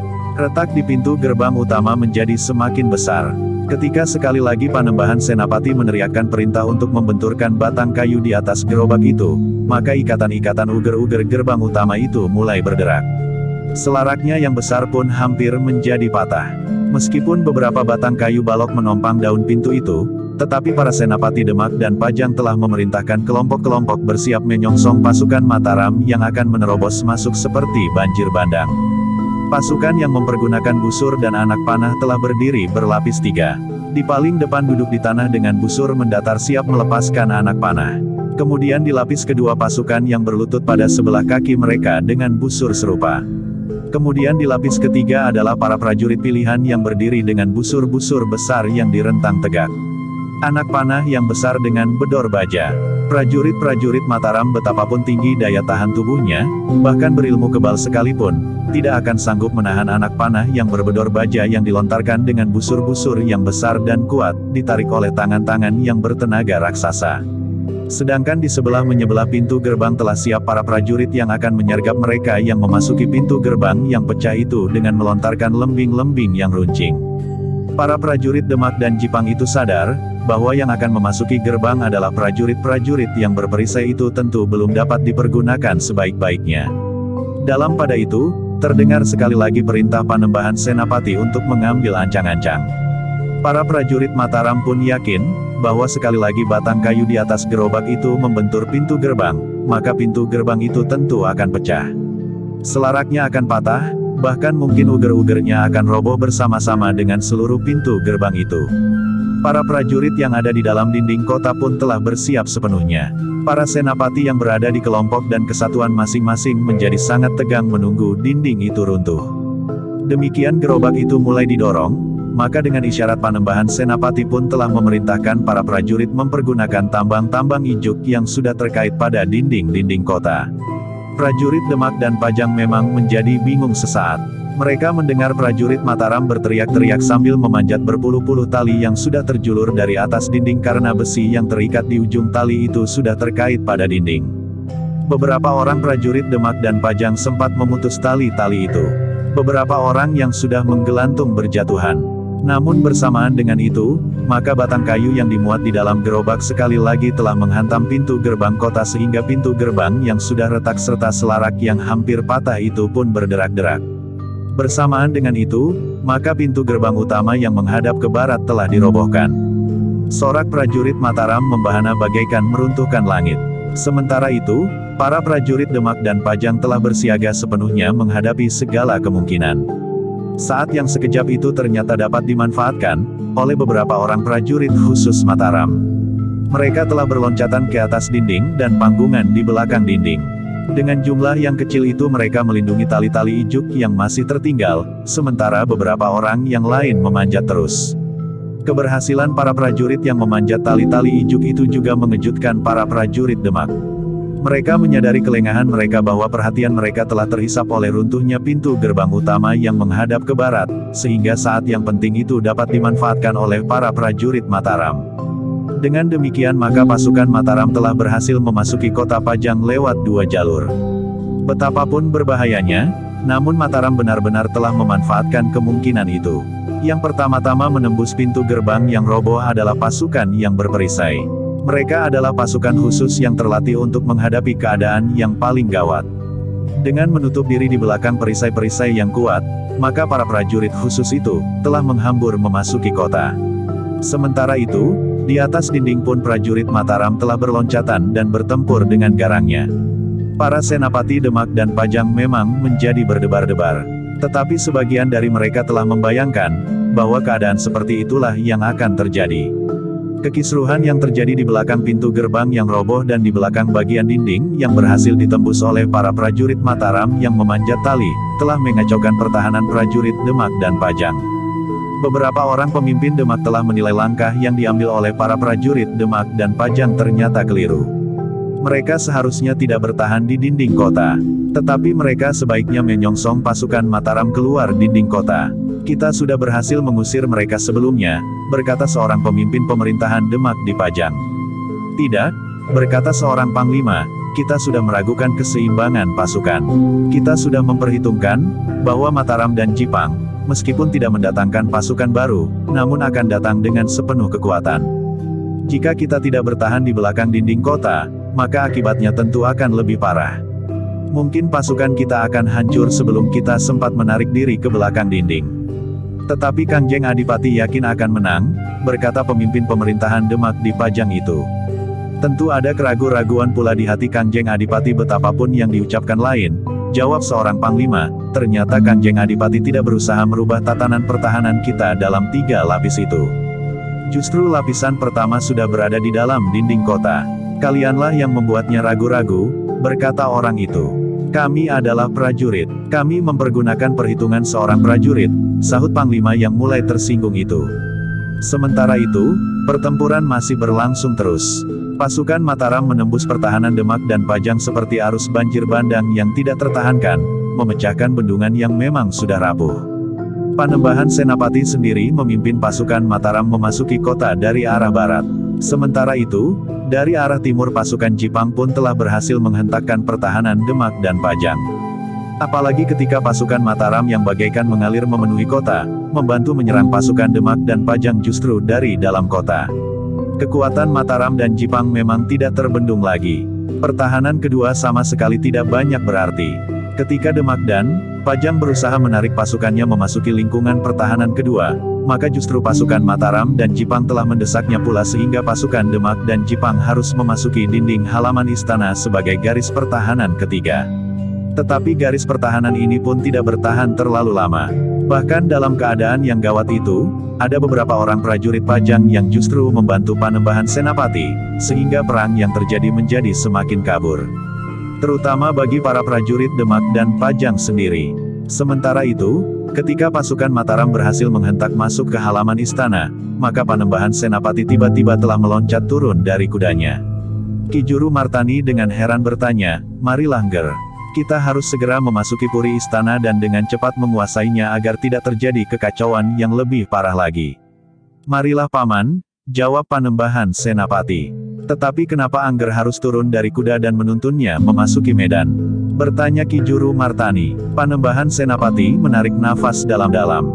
Katanya, "Aku masih menghormati tahta yang pernah diduduki oleh ayahanda Kangjeng Sultan Hadiwijaya." Ki Juru Martani menarik nafas dalam-dalam. Sambil mengangguk-angguk kecil Ki Juru berkata, "Kau benar. Kau masih tetap menghormati ayah angkatmu karena kau masih tetap mengenang dan teringat akan kebaikannya kepadamu. Jika demikian, serahkan kudamu kepada orang lain. Kita harus cepat memasuki istana agar tidak terjadi hal-hal yang tidak kita inginkan atas para penghuni istana." Panembahan Senapati mengangguk. Sekilas dipandanginya istana Pajang yang megah itu. Di dalamnya tinggal Adipati Demak yang diserahi pimpinan tertinggi atas Pajang mewarisi kekuasaan Sultan Hadiwijaya. Namun Panembahan Senapati tidak dapat merenung terlalu lama. Ia sadar bahwa keluarga yang tinggal di istana itu terancam bahaya. Jika adik-adik Panembahan Senapati lebih dahulu memasuki istana dan bertemu dengan Adipati Demak yang berkuasa di Pajang, maka akan dapat terjadi hal-hal yang tidak diinginkan, karena adik-adik dari Panembahan Senapati merasa tidak mempunyai ikatan langsung serta hubungan keluarga dengan Adipati Demak yang ada di Pajang itu. Karena itu, maka Panembahan Senapati pun kemudian bersama dengan Ki Juru Martani dengan tergesa-gesa mendahului para pengawalnya memasuki istana menyusup di antara pertempuran yang masih terjadi antara prajurit Mataram dengan prajurit Demak dan Pajang yang menarik diri pada garis pertahanan ketiga. Namun keadaan pasukan Demak dan Pajang telah terpecah belah. Sebagian dari mereka telah meletakkan senjata di bawah ujung tombak dan pedang dari para prajurit Mataram yang diawasi langsung oleh para panglimanya. Sementara itu, Panembahan Senapati yang cemas atas nasib Adipati Demak di Pajang, telah menembus paseban dan pertahanan yang semakin kacau dari para pengawal istana bersama beberapa orang senapati dan prajurit terpilihnya. Demikian Panembahan Senapati menembus orang terakhir, kemudian memasuki ruang dalam istana, maka yang pertama-tama dijumpainya adalah istri Kangjeng Adipati yang justru adalah adik angkatnya, karena istri Kangjeng Adipati itu adalah putra-putri Kangjeng Sultan Hadiwijaya di Pajang yang telah wafat. "Kakang Mas Panembahan Senapati," tangis Gusti Putri istri Kangjeng Adipati, "hamba mohon ampun Kakang Mas."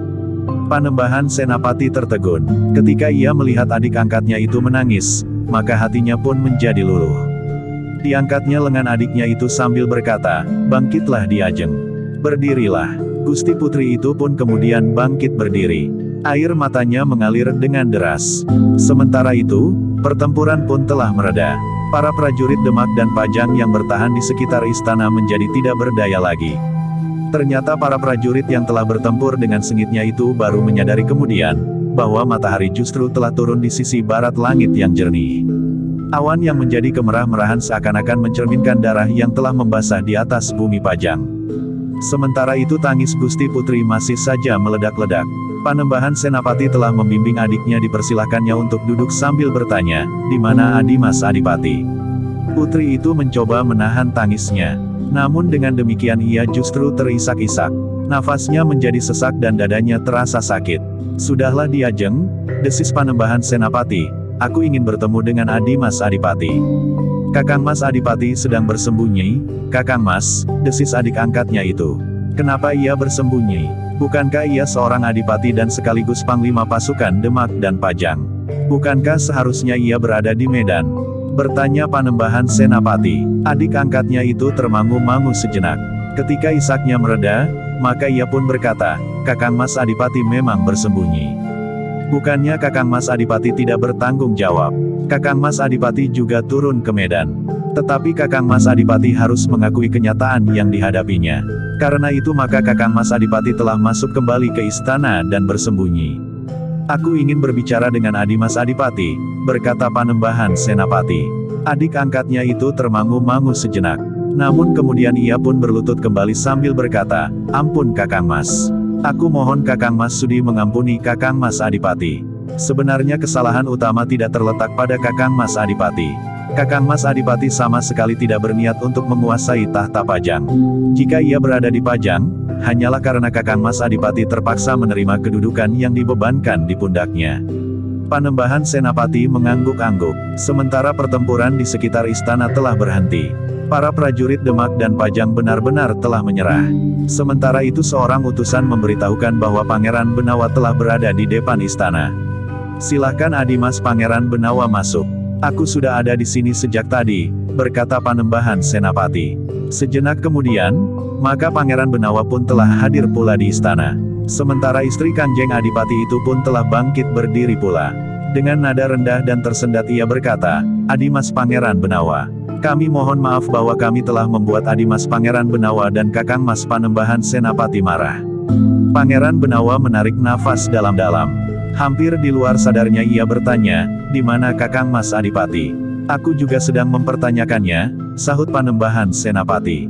"Gusti Putri," istri Kanjeng Adipati itu pun kemudian berkata pula di antara isaknya yang semakin mereda, "Kakang Mas Panembahan Senapati serta Adimas Pangeran Benawa. Biarlah aku memanggil Kakang Mas Adipati. Tetapi aku mohon Kakang Mas Panembahan Senapati dan Adimas Pangeran Benawa sudi memaafkannya. Ia sudah menyatakan untuk menyerah." Panembahan Senapati menarik nafas dalam-dalam. Meskipun terasa sesuatu bergejolak di dalam hatinya, tetapi ia tidak ingin menyinggung perasaan adik angkatnya yang memang sudah dicengkam oleh ketakutan itu. Karena itu, maka Panembahan Senapati itu pun berkata, "Kami tidak akan menyakitinya. Ajaklah ia kemari." Adik angkat Panembahan Senapati yang juga kakak perempuan Pangeran Benawa itu masih juga ragu-ragu. Tetapi ia pun kemudian telah bergeser dan kemudian masuk ke ruang dalam istana untuk memanggil Adipati Demak. Demikian istri Kanjeng Adipati itu menghilang, maka Panembahan Senapati berkata, "Aku lebih menghormatinya jika ia berada di medan." "Ya Kakang Mas," sahut Pangeran Benawa, "seharusnya Kakang Mas Adipati tidak bersembunyi. Anak Mas Adipati Demak juga seorang prajurit yang baik," sahut Ki Juru Martani. Tetapi di hadapan Panembahan Senapati dan Pangeran Benawa, Kanjeng Adipati tentu mempunyai perhitungan tersendiri. Panembahan Senapati menarik nafas dalam-dalam. Katanya, mudah-mudahan ia tidak kehilangan sikap keprajuritannya itu. Pangeran Benawa tidak sempat menjawab. Sejenak kemudian Adipati Demak itu pun telah datang. Berjalan sambil menundukkan kepalanya di belakang Gusti Putri. Agaknya Adipati Demak itu tidak dapat berbuat lain daripada berperisai Gusti Putri. Sejenak kemudian, maka Kanjeng Adipati itu telah duduk bersama-sama dengan Panembahan Senapati, Pangeran Benawa, Ki Juru Martani dan Gusti Putri. Sementara itu, di pintu nampak prajurit Mataram yang berjaga-jaga. "Pertempuran telah selesai Adimas Adipati," berkata Panembahan Senapati. Adipati Demak itu masih saja menunduk. Sementara itu Panembahan Senapati pun berkata pula, aku ingin mendengar pernyataanmu Adimas. Wajah Adipati Demak menjadi panas. Sikap Panembahan Senapati itu membuat hatinya bergejolak. Tetapi ia tidak dapat berbuat sesuatu. Adipati Demak di Pajang itu sudah mendapat laporan bahwa prajurit Demak dan Pajang sudah terkoyak di segala sudut medan pertempuran. Bahkan di halaman istana sebagai landasan pertahanan lapis ketiga, sudah tidak mampu bertahan lagi. Di segala bagian halaman istana telah dikuasai oleh para prajurit Mataram dan Jipang. Bahkan para prajurit Demak dan Pajang sudah menyerah hampir seluruhnya. Karena Adipati Demak di Pajang itu tidak segera menjawab, maka Panembahan Senapati itu pun mengulangi kata-katanya, Adimas Adipati. Aku ingin mendengar pernyataanmu setelah perang ini berakhir. Kangjeng Adipati memang tidak dapat berkata lain kecuali menyatakan, aku sudah tidak berkekuatan lagi Kakang Mas. Apakah kau menyerah? Desak Panembahan Senapati. Adipati Demak itu memandang istrinya sekilas. Kemudian memandang Pangeran Benawa yang tegang.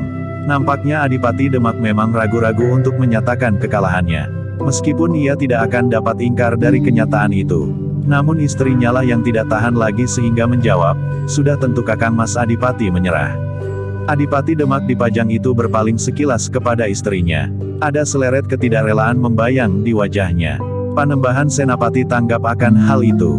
Namun sebelum ia mengatakan sesuatu, Pangeran Benawa, adik Gusti Putri itu bertanya, atau Kakang Mas Adipati mempunyai persyaratan tertentu. Misalnya, karena Kakang Mas Adipati seorang prajurit, maka kekalahannya baru diakui setelah ia benar-benar kalah sebagaimana kekalahan seorang prajurit. Apa maksudmu Adimas? Bertanya Gusti Putri. Mungkin Kakang Mas Adipati ingin menentukan siapakah sebenarnya yang paling kuat di antara kita. Seorang pemimpin memang harus memiliki kelebihan.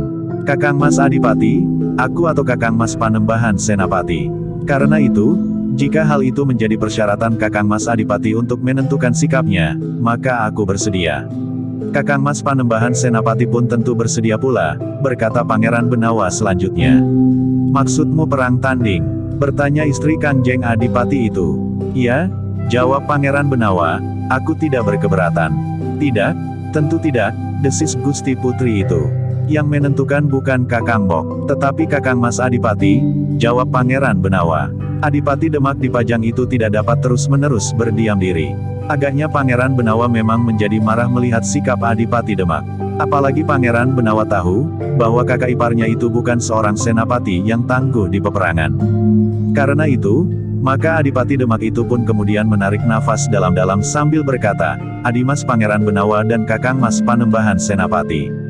Aku tidak dapat berkata apa-apa selain mohon maaf atas segala kesalahan dan kehilafan yang telah aku lakukan. Hanya itu, bertanya Pangeran Benawa, seperti yang ditanyakan oleh Kakang Mas Panembahan Senapati bagaimana sikap serta pernyataan Kakang Mas Adipati. Bukan sekedar pengakuan bahwa Kakang Mas sudah tidak mempunyai kekuatan lagi. Baiklah, berkata Kangjeng Adipati itu, aku menyerah. Pangeran Benawa mengangguk-angguk kecil. Sementara Panembahan Senapati berkata, pernyataan itulah yang aku harapkan. Dengan demikian, Adimas Adipati akan selalu teringat apa yang sudah Adimas ucapkan sebagai seorang Adipati. Tentu bukan sekedar igauan di waktu tidur nyenyak. Apa yang Adimas ucapkan tentu sudah Adimas pikirkan masak-masak dan kemudian menjadi satu keyakinan, bahwa jalan itu adalah jalan terbaik bagi Pajang. Ya Kakang Mas, jawab Adipati Demak di Pajang, sebenarnya sejak semula aku tidak berniat merebut kedudukan yang memang pantas bagi Adimas Pangeran Benawa. Tetapi keputusan Sidang Agung itu telah mengikat aku dalam kedudukanku itu. Apalagi aku menganggap bahwa kedudukanku itu adalah kedudukan yang sah. Kedudukan Kakang Mas sah, sahut Pangeran Benawa dengan serta-merta, sampai sekarang pun kami tidak pernah mempersoalkan kedudukan itu. Yang kami persoalkan adalah cara Kakang Mas memerintah Pajang. Sikap Kakang Mas dan orang-orang yang ada di sekitar Kakang Mas, yang memanfaatkan keadaan bagi keuntungan diri sendiri. Aku tidak tahu apakah Kakang Mas memang tidak melihat atau berpura-pura tidak melihat, apa yang dilakukan oleh para pemimpin di sini. Baik para pemimpin dari Demak yang telah mendapat kenaikan pangkat dan jabatan bagi mereka yang bertugas di Pajang, maupun para pemimpin dari Pajang sendiri.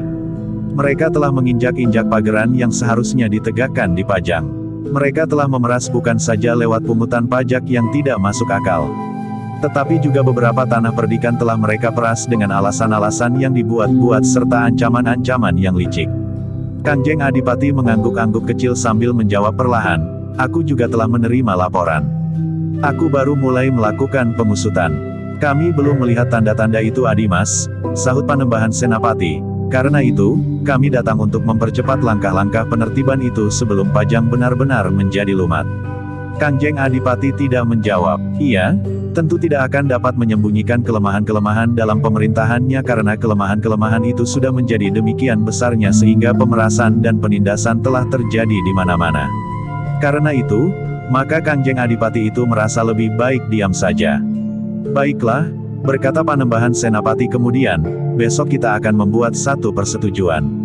Sekarang, aku harus kembali kepada prajurit-prajuritku. Menentukan langkah-langkah berikutnya bukan saja atas Pajang, tetapi juga atas para prajurit Demak dan Pajang yang menyerah. Kita harus mengurus korban yang jatuh dari kedua belah pihak. Kita juga harus mengurus tempat-tempat yang dapat dipergunakan untuk beristirahat bagi para prajurit Mataram dan Jipang. Kita masih harus berbuat banyak. Kanjeng Adipati mengangguk kecil. Katanya, aku akan melakukan apa yang Kakang Mas perintahkan. Baiklah, aku minta Adimas sama sekali tidak meninggalkan istana kemanapun perginya. Jika itu Adimas lakukan, maka akan menjadi sangat berbahaya, karena tidak semua prajurit Mataram dan Jipang mengetahui siapakah Adimas sebenarnya. Karena itu, kemungkinan buruk akan dapat terjadi atas Adimas, berkata Panembahan Senapati pula. Kanjeng Adipati Demak di Pajang itu mengerti maksud Panembahan Senapati pula. Kanjeng Adipati Demak di Pajang itu mengerti maksud Panembahan Senapati. Maksud Panembahan Senapati, ia telah menjadi seorang tawanan. Karena itu, Kanjeng Adipati pun sadar, bahwa istana itu tentu akan dikelilingi oleh para prajurit Mataram dan Jipang. Sementara itu, Adipati Demak itu pun tidak lagi dapat berhubungan dengan para panglimanya sehingga ia telah menjadi seorang diri. Meskipun Gusti Putri ada di sampingnya, namun tidak banyak yang dapat dilakukannya bagi pemerintahan di Pajang di saat keadaan menjadi semakin gawat. Demikianlah, maka Panembahan Senapati dan Pangeran Benawa telah minta diri. Mereka masih mempunyai tugas yang cukup banyak untuk menertibkan para prajurit mereka masing-masing. Sementara itu, Ki Juru telah mendapat perintah untuk menempatkan seorang panglima di istana Adipati Pajang. Biarlah panglima itu menemani Adimas Adipati, berkata Panembahan Senapati. Bagaimana jika Angger Pangeran Singasari? Bertanya Ki Juru. Jangan, jawab Panembahan Senapati. Adimas Pangeran Singasari bukan orang yang dapat bersabar. Aku takut bahwa ia akan melakukan tindakan yang keras terhadap Adimas Adipati. Ki Juru mengangguk-angguk, katanya, baiklah Panembahan, hamba akan mendapatkannya nanti. Mungkin Pangeran Mangkubumi, tetapi mungkin orang lain lagi yang pantas. Demikianlah, maka Panembahan Senapati dan Pangeran Benawa pun telah kembali ke induk pasukan mereka masing-masing. Para penghubung telah hilir mudik untuk dengan cepat mendapatkan hubungan antara kesatuan baik dari Mataram maupun dari Jipang. Sementara itu langit pun telah menjadi semakin buram di mana-mana lampu mulai dinyalakan. Namun rumah-rumah penduduk kota Pajang masih saja menutup pintu rumah mereka. Jika mereka menyalakan lampu, maka terangnya terbatas sekali di ruang yang paling dalam. Para panglima pun segera memerintahkan untuk membersihkan kota. Bukan saja prajurit Mataram dan Jipang yang mengelilingi setiap lorong untuk menemukan prajurit-prajuritnya yang terluka dan gugur di peperangan, tetapi baik Mataram maupun Jipang telah membawa pula prajurit Demak dan Pajang yang tertawan untuk merawat kawan-kawan mereka yang terluka dan terbunuh di pertempuran. Beberapa buah rumah yang cukup besar telah dipinjam oleh para prajurit untuk tempat peristirahatan mereka. Banjar-banjar Padukuhan, banjar-banjar Kademangan dan tempat-tempat lain yang memungkinkan. Sementara itu barak-barak para prajurit Demak dan Pajang justru telah dipergunakan untuk menawan prajurit-prajurit Demak dan Pajang itu sendiri. Sejauh mungkin dapat dilakukan, maka mereka yang terluka telah dikumpulkan pula di tempat-tempat yang telah ditentukan. Sedangkan yang telah terbunuh di peperangan telah diusahakan untuk dapat dikuburkan di keesokan harinya. Dalam pada itu para pemimpin kelompok telah sibuk menghitung anak buah mereka. Sementara yang kehilangan telah berusaha untuk mencari keterangan tentang orang-orang yang terbunuh dan yang terluka parah. Suasana kota Pajang tidak ubahnya dengan suasana kematian itu sendiri. Hanya prajurit yang meronda sajalah yang hilir mudik di sepanjang jalan-jalan kota dan lorong-lorong yang silang menyilang. Sementara itu, di barak pasukan Pajang yang dipimpin oleh Ki Menggung Surajaya masih berada dalam kesiagaan penuh. Ki Tumenggung sama sekali tidak dapat membayangkan apa yang dapat terjadi atas Barak dan pasukannya. Tetapi Ki Tumenggung merasa bahwa sikap para prajurit yang ada di Barak itu sudah menyatu. Ki Tumenggung tidak merasa bahwa ia telah menipu, membujuk atau mengelabui para prajuritnya atau menyalahgunakan kekuasaannya untuk memaksa mereka agar mengikuti jejak. Ia sudah memberikan keleluasaan kepada setiap orang yang tidak sependapat, agar meninggalkan Barak itu sebelum pintu gerbang Barak itu ditutup rapat-rapat. Malam itu, Ki Tumenggung telah memanggil para pemimpin kesatuan dalam pasukannya. Beberapa orang Panji dan Lurah Penatus. Dengan tegang mereka membicarakan apa yang telah terjadi di Pajang, di luar dinding barak mereka. Mataram dan Jipang telah menguasai keadaan sepenuhnya, berkata Ki Tumenggung. Ya, Panembahan Senapati dan Pangeran Benawa telah menemui Kangjeng Adipati di istana, sahut petugas sandi yang baru saja kembali dari tugasnya mengamati keadaan. Kita belum tahu apa yang mereka bicarakan. Tetapi kita akan tetap bersiap-siap menghadapi segala kemungkinan. Buruk atau baik, berkata Ki Tumenggung Surajaya.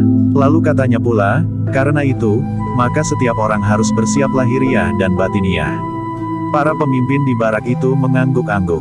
Namun nampak pada wajah-wajah mereka, bahwa jantung mereka telah dicangkok oleh ketegangan.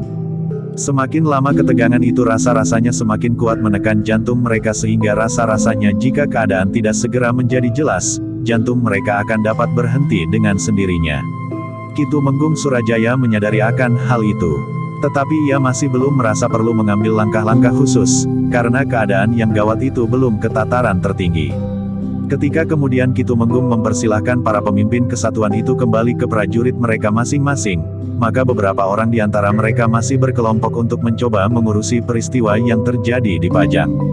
Kesada yang merasa letih, bukan saja tubuhnya tetapi juga jiwanya, telah berbaring di serambi belakang barak itu.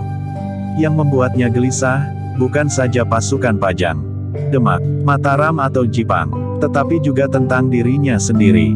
Seandainya ia tidak lagi menjadi seorang prajurit, lalu apa yang akan dilakukannya kemudian? Berkeliaran seperti Kirangga Gupita, seorang yang selalu mengaku sebagai ayahnya di mana-mana, namun yang sebenarnya sekedar untuk mendapat kesempatan memperalatnya menguasai tanah perdikan semboyan.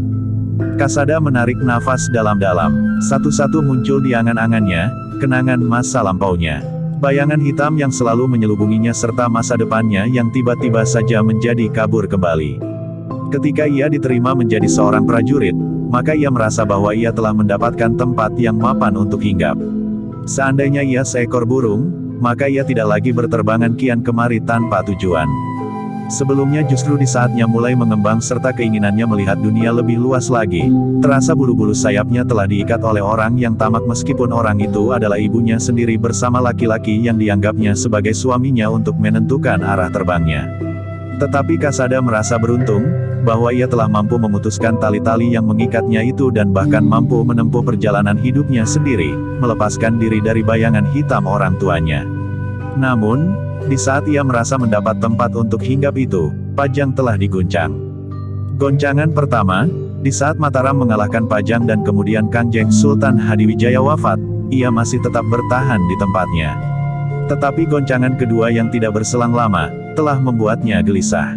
Tetali betapapun ia memikirkan keadaannya sampai terasa keningnya berdenyut, ia menyadari, bahwa ia tidak akan dapat mengambil kesimpulan apa-apa.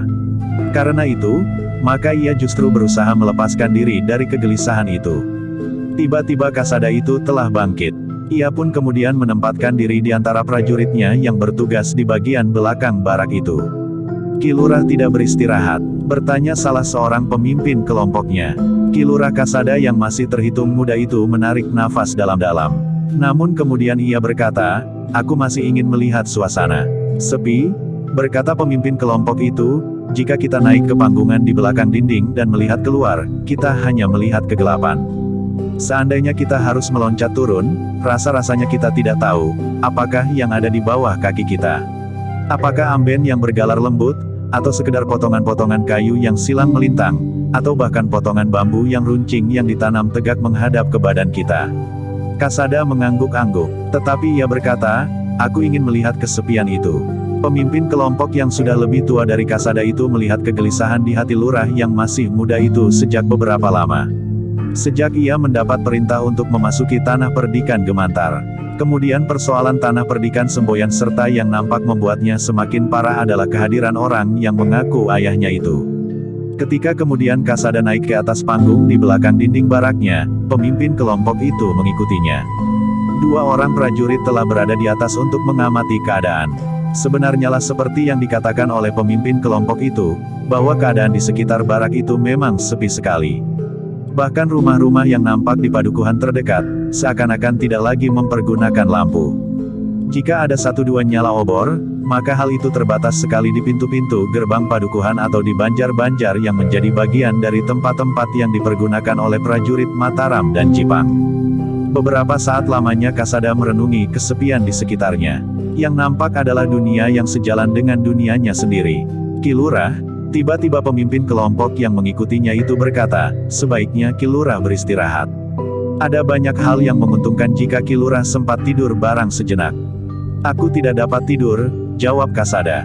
Jika Ki Lurah berhasil melepaskan segala persoalan di dalam diri Ki Lurah, maka Ki Lurah akan tidur barang sejenak. Ki Lurah sebaiknya menyadari, bahwa segala macam kerisauan di dalam diri itu tidak akan dapat diselesaikan sendiri malam ini. Karena itu, maka sebaiknya hal itu dapat diletakkan barang sebentar untuk memberikan kesempatan wadah Ki Lurah beristirahat. Bahkan juga hati Ki Lurah, berkata pemimpin kelompoknya itu. Kasada termangu-mangu sejenak, namun kemudian ia berkata, baiklah, aku akan mencoba sekali lagi untuk beristirahat. Tetapi tidak diserambi, aku justru merasa mengantuk di sini. Ki Lurah akan tidur di sini? Bertanya pemimpin kelompok itu. Iya, sebentar lagi bulan tua itu akan terbit. Kemarin bulan tua itu agaknya menjadi isyarat kedua pasukan Mataram dan Jipang mulai bergerak. Berkata Ki Lurah Kasada, sekarang aku akan mencoba tidur di sini. Apakah aku sempat melihat bulan tua itu terbit atau tidak? Mudah-mudahan tidak Ki Lurah. Jika Ki Lurah sempat melihat bulan tua itu terbit, maka Ki Lurah tidak akan tidur sama sekali. Karena bulan akan terbit lebih pagi dari malam sebelumnya, jawab pemimpin kelompok itu. Kasada menarik nafas dalam-dalam. Namun sejenak kemudian ia pun telah duduk di sudut panggungan itu sambil menyandarkan kepalanya. Angin malam yang sejuk berhembus mengusap wajahnya yang gelisah. Namun rasa-rasanya Kasada menjadi lebih tenang berada di antara kedua prajuritnya yang sedang bertugas. Namun ia pun kemudian berkata kepada pemimpin kelompok itu, beristirahatlah. Bukan hanya aku yang perlu beristirahat. Aku sudah tidur sejak lewat senja. Aku belum lama terbangun, jawab pemimpin kelompok itu. Kasada tidak bertanya lagi. Ia memang mencoba untuk menyingkirkan kegelisahannya dari angan-angannya. Pemimpin kelompok itu tidak mengganggunya lagi. Ia pun kemudian duduk saja di sudut yang lain. Sementara kedua orang prajurit yang bertugas itu menjadi gelisah pula. Bukan karena persoalan-persoalan yang menyangkut Pajang dan Mataram. Tetapi keduanya memang merasa terganggu oleh kehadiran Kasada dan pemimpin kelompok itu. Meskipun demikian kedua orang prajurit itu tidak dapat mengusir mereka. Sebenarnya lah di tempat itu, Kasada justru dapat memejamkan matanya sambil duduk bersandar sudut panggungan. Demikian juga pemimpin kelompok yang mengaku baru saja terbangun itu. Ternyata ia pun telah tertidur pula. Malam itu, seluruh kota memang terasa hening. Tidak ada peristiwa yang menghentakkan para prajurit dan para penghuni kota. Lewat tengah malam, para prajurit yang membersihkan bekas arena pertempuran telah beristirahat dan akan dilanjutkannya di keesokan harinya. Namun malam itu telah terkumpul sebagian besar para prajurit yang terluka dan terbunuh. Ketika fajar mulai membayang, pemimpin kelompok yang tertidur di panggungan itu telah terbangun. Dua orang prajurit yang bertugas telah berganti orang. Namun Kasada masih juga tertidur di tempatnya. Agaknya ia justru dapat beristirahat cukup baik di tempat itu daripada di tempat yang telah disediakan baginya. Tetapi ketika pemimpin kelompok itu bangkit, maka Kasada pun telah membuka matanya pula. Sambil menggeliat ia bertanya, apakah bulan sudah terbit? Ternyata bulan tua itu baru saja mulai memanjat langit, jawab pemimpin kelompok itu. Kau lihat saat bulan itu terbit? Bertanya Kasada itu pula. Pemimpin kelompok itu termangu-mangu. Ia tidak mengerti, kenapa Kasada yang keras dan garang itu tiba-tiba hatinya menjadi lunak dan bahkan seolah-olah sedang merajuk. Apakah kegelisahannya itu sudah demikian memuncak sehingga ia tidak lagi mampu mengatasinya? Namun pemimpin kelompok itu tidak akan segera mendapat jawabannya. Justru ialah yang harus menjawab pertanyaan Kasada. Ternyata aku juga tertidur Ki Lurah, sehingga aku tidak dapat melihat bulan itu terbit. Ki Lurah Kasada menarik nafas dalam-dalam. Namun ia pun kemudian berkata, aku akan ke barak. Ketika matahari terbit, Ki Lurah Kasada telah selesai berbenah diri, demikian juga para prajurit yang lain. Sejenak kemudian, maka para pemimpin kesatuan di barak itu telah dipanggil oleh Ki Tumenggung Surajaya. Ada sesuatu yang penting, berkata Ki Tumenggung. Para pemimpin yang ada di barak itu pun menjadi berdebar-debar. Semalam Ki Tumenggung belum mengatakan hal yang dianggapnya penting itu. Aku telah menerima utusan langsung yang dikirim oleh Ki Juru Martani, berkata Ki Tumenggung. Untuk apa? Bertanya salah seorang perwira. Ki Tumenggung itu pun termangu-mangu sejenak. Dengan nada dalam ia pun berkata, Ki Juru Martani akan datang ke barak ini siang nanti, menjelang tengah hari. Berita itu membuat setiap orang menjadi berdebar-debar. Mereka tidak tahu, perintah atau petunjuk atau ancaman apakah yang akan dibawanya. Namun sudah tentu bahwa mereka tidak akan dapat menolak kehadiran Ki Juru Martani itu sendiri. Sementara itu, Ki Tumenggung Surajaya pun berkata lebih lanjut, kita semuanya akan menemuinya. Aku ingin kalian semuanya mendengar langsung apa yang akan dikatakan oleh Ki Juru Martani itu. Para pemimpin dari padepokan itu pun mengangguk-angguk. Mereka semuanya memang ingin mendengar pembicaraan Ki Tumenggung dengan Ki Juru Martani.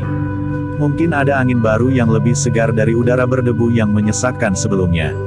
Selanjutnya Ki Tumenggung berkata, bersiap-siaplah apapun yang akan dikatakan oleh Ki Patih mengenai barak kita ini. Hitam, putih atau kuning, kita tidak akan dapat ingkar akan akibatnya. Para perwira yang ada di barak itu mengangguk-angguk. Mereka memang menyadari bahwa sesuatu yang paling buruk akan dapat terjadi. Mungkin orang-orang Mataram menganggap seisi barak itu sudah berkhianat, sehingga memang harus dihukum. Atau kesalahan lain, bahwa Ki Tumenggung Surajaya tidak tegas-tegas membantu Mataram atau Jipang. Namun selain kehadiran Ki Juru Martani, maka Ki Tumenggung juga berkata, kemudian persoalan lain yang ingin aku katakan kepada kalian ialah bahwa kita tidak lagi mempunyai persediaan beras. Hari ini kita masih dapat makan meskipun tidak lagi sebanyak sebelumnya. Tetapi nasi yang kita makan sore nanti adalah nasi yang terakhir dapat disediakan buat kita. Para perwira itu termangu-mangu sejenak. Ternyata kekurangan makanan juga akan dapat menjadi ancaman bagi seisi barak itu. Jika keadaan di luar barak itu dapat segera menjadi baik, maka Ki Tumenggung akan dapat membuat hubungan dengan pihak-pihak tertentu untuk membeli atau meminjam beras. Tetapi jika tidak, maka para perwira itu tidak dapat membayangkan apa yang akan terjadi. Aku ingin mendengar pendapatmu, berkata Ki Tumenggung. Seorang di antara para perwira itu kemudian mencoba untuk berpendapat. Katanya, kita kumpulkan uang yang ada di dalam barak ini. Kita akan membeli beras keluar. Itulah yang sulit. Apakah kita akan dapat membawa beras dari tempat kita membeli memasuki barak ini? Berkata Ki Tumenggung. Lalu katanya pula, jika beras kita itu kemudian dilihat oleh sepasukan prajurit dari manapun, dari Mataram atau Jipang, maka pembawa beras itu tentu akan mereka tangkap dan berasnya mereka rampas. Para perwira itu terdiam. Mereka menyadari bahwa sikap prajurit di peperangan kadang-kadang tidak dapat dimengerti oleh banyak orang. Apakah kita akan menghubungkan kesulitan ini dengan kehadiran Ki Juru Martani?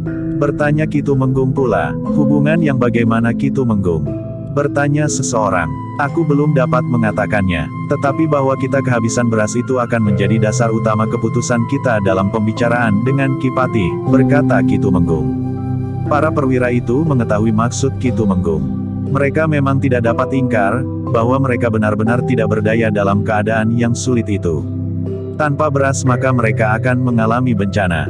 Karena tidak ada seorang pun yang menyahut, maka Ki Tumenggung berkata, baiklah.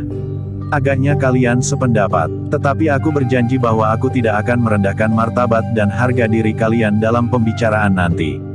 Kalian akan dapat mendengar langsung pembicaraan itu. Dengan demikian pertemuan itu pun telah dapat diakhiri. Para perwira itu harus mempersiapkan diri untuk bertemu dengan tidak kurang dari Ki Juru Martani sendiri yang akan datang mengunjungi barak itu. Dalam pada itu, sebelum Ki Juru Martani pergi ke barak Ki Tumenggung Surajaya, maka Ki Patih telah mendapat tugas untuk menyertai Panembahan Senapati menemui Kanjeng Adipati Demak di Pajang bersama Pangeran Benawa. Namun sebelum mereka memasuki istana, maka mereka telah sepakat untuk menjatuhkan hukuman kepada Kanjeng Adipati Demak di Pajang itu. Kita kirimkan Adipati Demak itu kembali ke Demak. Biarlah ia berada di lingkungannya kembali. Semua pemimpin yang dibawanya dari Demak harus dibawanya kembali. Sementara itu, para prajurit Demak yang tertawan akan dilepaskan berangsur-angsur, ulang Panembahan Senapati atas kesepakatan mereka. Pangeran Benawa mengangguk-angguk. Katanya, biarlah Kakang Mas Adipati membawa kembali budak dan hamba sahaya yang banyak dibawanya dari Demak. Budak-budak yang kemudian dipersenjatai dan tampil di medan itu, sengaja atau tidak disengaja, banyak yang jatuh menjadi korban. Tetapi bukankah itu bukan salah prajurit-prajurit kita? Panembahan Senapati menarik nafas dalam-dalam. Ia pun menaruh perhatian yang besar terhadap para budak, hamba sahaya dan orang-orang yang dianggap lebih rendah martabatnya dari orang-orang Demak itu sendiri. Dengan landasan pendapat Pangeran Benawa dan Panembahan Senapati itu, maka keduanya bersama dengan Ki Patih Mandaraka telah menemui Kanjeng Adipati yang sudah tidak berdaya untuk menentukan sikap sendiri. Karena itulah, maka ia tidak dapat menolak keputusan Panembahan Senapati dan Pangeran Benawa yang disampaikan kepada Kanjeng Adipati itu, bahwa Kanjeng Adipati akan diantar kembali ke Demak. "Siapakah yang akan mengantar aku?" bertanya Kanjeng Adipati. "Prajurit-prajuritku sendiri atau prajurit Mataram dan Jipang?" "Prajurit Mataram dan Jipang," jawab Panembahan Senapati. "Tetapi," Gusti Putri memotong, "tetapi bukankah Kakang Mas Panembahan Senapati dan Adimas Pangeran Benawa bertanggung jawab atas keselamatan Kakang Mas Adipati?" "Tentu Diajeng," jawab Panembahan Senapati. "Orang-orang yang kami tugaskan membawa Adimas dan Diajeng berdua akan bertanggung jawab sepenuhnya atas keselamatan kalian berdua. Mereka adalah orang-orang kami yang terpercaya. Namun dalam pada itu, Adimas juga kami persilahkan menunjuk sekelompok prajurit Demak yang akan mengiringi perjalanan itu. Sekelompok orang yang akan membawa tandu bagi Diajeng Adipati. Aku yakin bahwa sekelompok prajurit Demak yang terpercaya itu tidak akan melakukan tindakan yang akan dapat merugikan Adimas Adipati sendiri." Kanjeng Adipati Demak mengerti ancaman Panembahan Senapati itu. Tetapi ia pun berkata, "Terima kasih atas kepercayaan Kakang Mas Panembahan Senapati. Baiklah, besok Adimas berangkat menuju ke Demak. Besok sebelum matahari terbit kami persilahkan Adimas beserta iring-iringan itu berangkat menuju ke Demak. Satu perjalanan yang panjang dan memerlukan waktu yang lama. Yang akan naik kuda hanyalah Adimas Adipati dan beberapa orang perwira. Yang lain akan berjalan kaki sambil mengusung tandu. Karena itu, harus dibawa orang secukupnya yang akan dapat berganti-ganti membawa tandu itu," berkata Panembahan Senapati. Kanjeng Adipati tidak dapat berpendapat apapun juga. Ia memang hanya sekedar menjalaninya. Namun dalam pada itu, Gusti Putri, istri Kanjeng Adipati yang juga kakak perempuan Pangeran Benawa dengan nada rendah berkata, "Apakah Kakang Mas Panembahan Senapati dan Adimas Pangeran Benawa menganggap Wakang Mas Adipati sumber dari peristiwa ini dan kemudian menganggap bahwa Kakang Mas Adipati harus dihukum? Apakah kita masih perlu mencari siapakah yang bersalah?" Justru Pangeran Benawa lah yang bertanya. Kakak perempuan Pangeran Benawa itu menarik nafas dalam-dalam.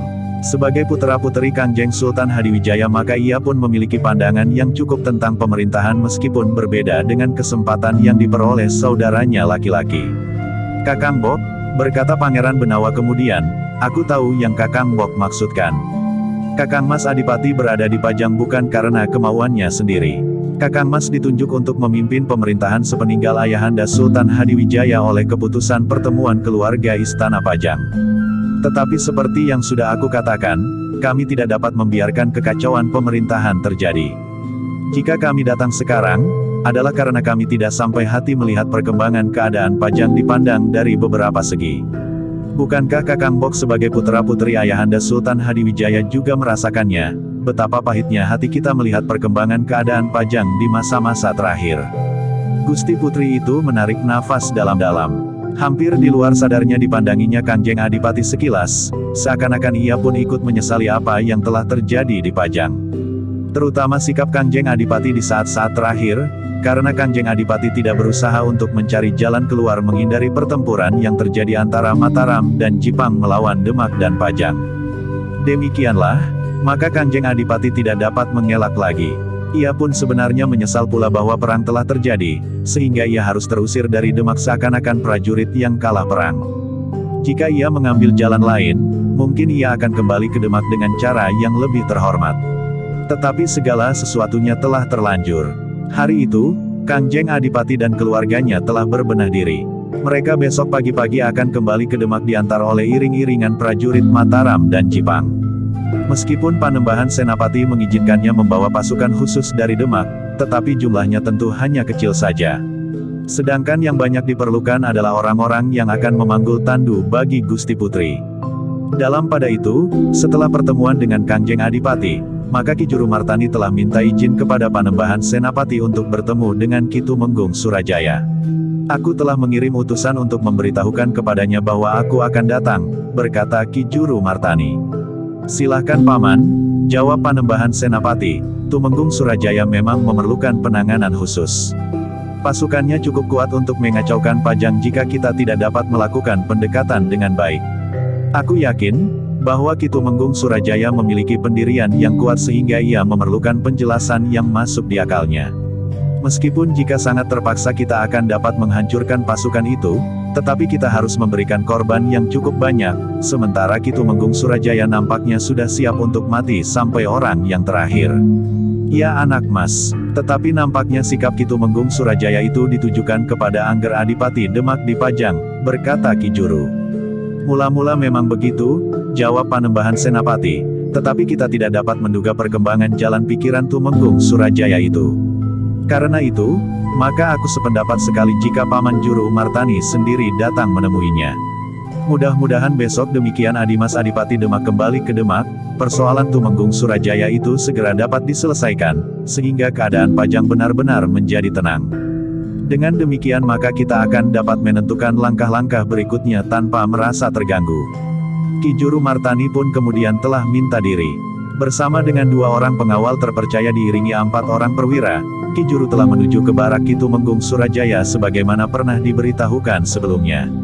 Menjelang tengah hari, maka Ki Juru telah berada di depan pintu gerbang halaman barak pasukan Ki Tumenggung Surajaya.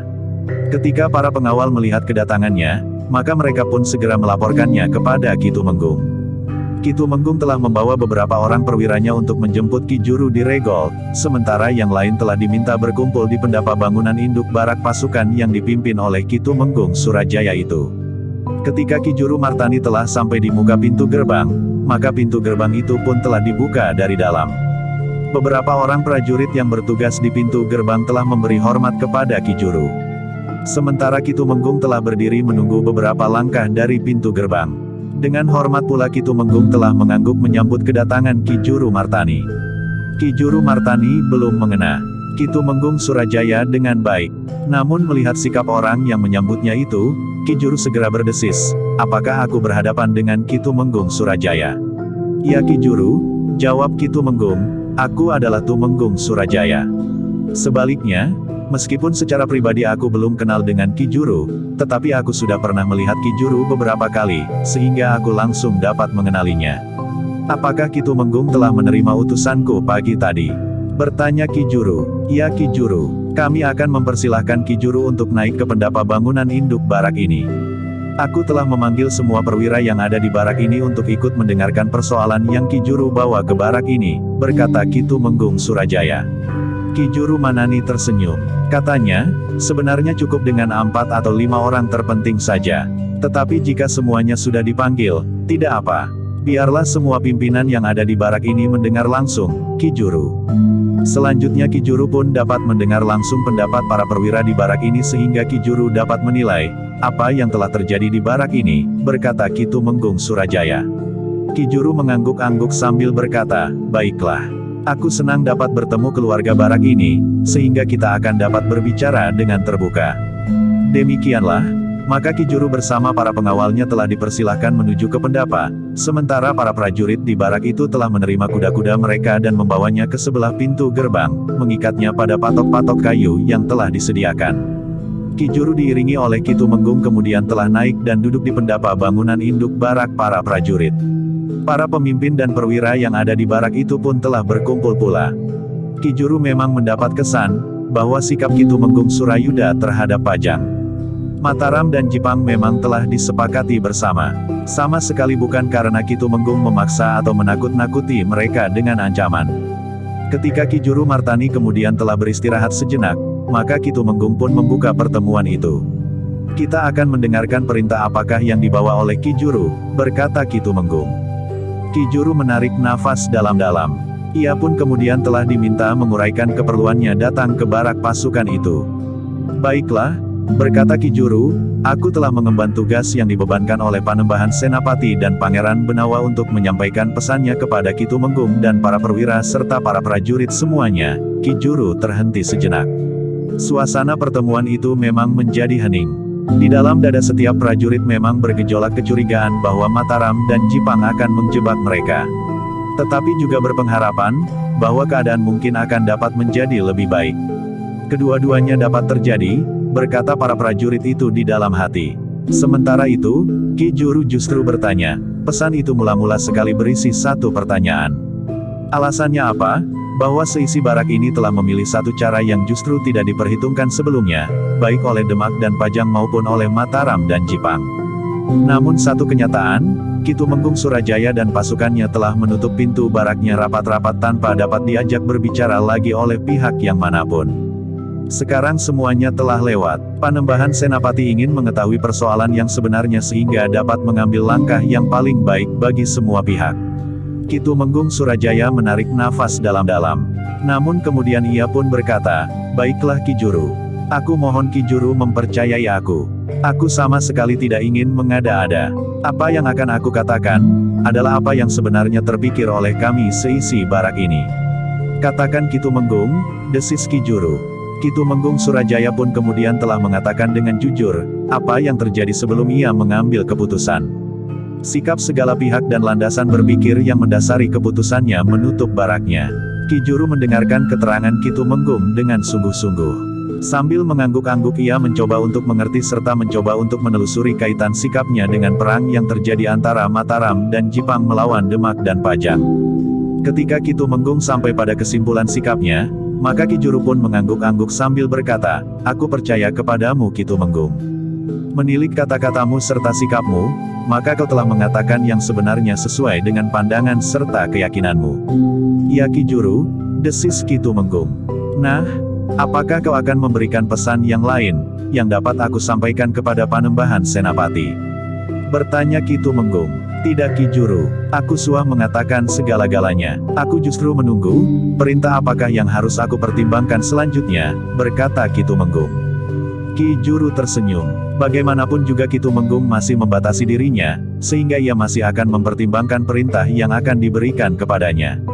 Ki Tumenggung itu sadar sepenuhnya, bahwa ia masih belum menjadi prajurit yang berada di bawah jalur perintah Ki Juru Martani. Baiklah, berkata Ki Juru kemudian, kau masih berhak mempertimbangkannya. Ki Tumenggung idak menjawab, namun nampak bahwa ia menjadi sangat berhati-hati. Dalam pada itu, Ki Juru Martani pun berkata, Ki Tumenggung. Mungkin Ki Tumenggung juga sudah mengetahui, bahwa perang antara Demak dan Pajang melawan Mataram dan Jipang telah berakhir. Hari ini Panembahan Senapati dan Pangeran Benawa telah mengambil keputusan, bahwa Kanjeng Adipati harus kembali ke Demak. Ki Tumenggung Surajaya mengangkat wajahnya. Dipandanginya Ki Juru sekilas, seakan-akan ia ingin mendengar kata-kata itu sekali lagi. Sebenarnya Ki Juru memang mengatakan sekali lagi bahwa Kanjeng Adipati Demak akan segera dikembalikan ke Demak. Sepercik harapan telah timbul di hati Ki Tumenggung serta para pemimpin yang ada di barak itu. Dengan demikian berarti bahwa pimpinan pemerintahan di Pajang akan berubah. Akibatnya tentu akan merubah pula segala macam kebijaksanaan yang telah berlaku di Pajang. Kebijaksanaan yang sama sekali tidak bijaksana, karena arti kebijaksanaan sudah bergeser menjadi penyimpangan dari pageran.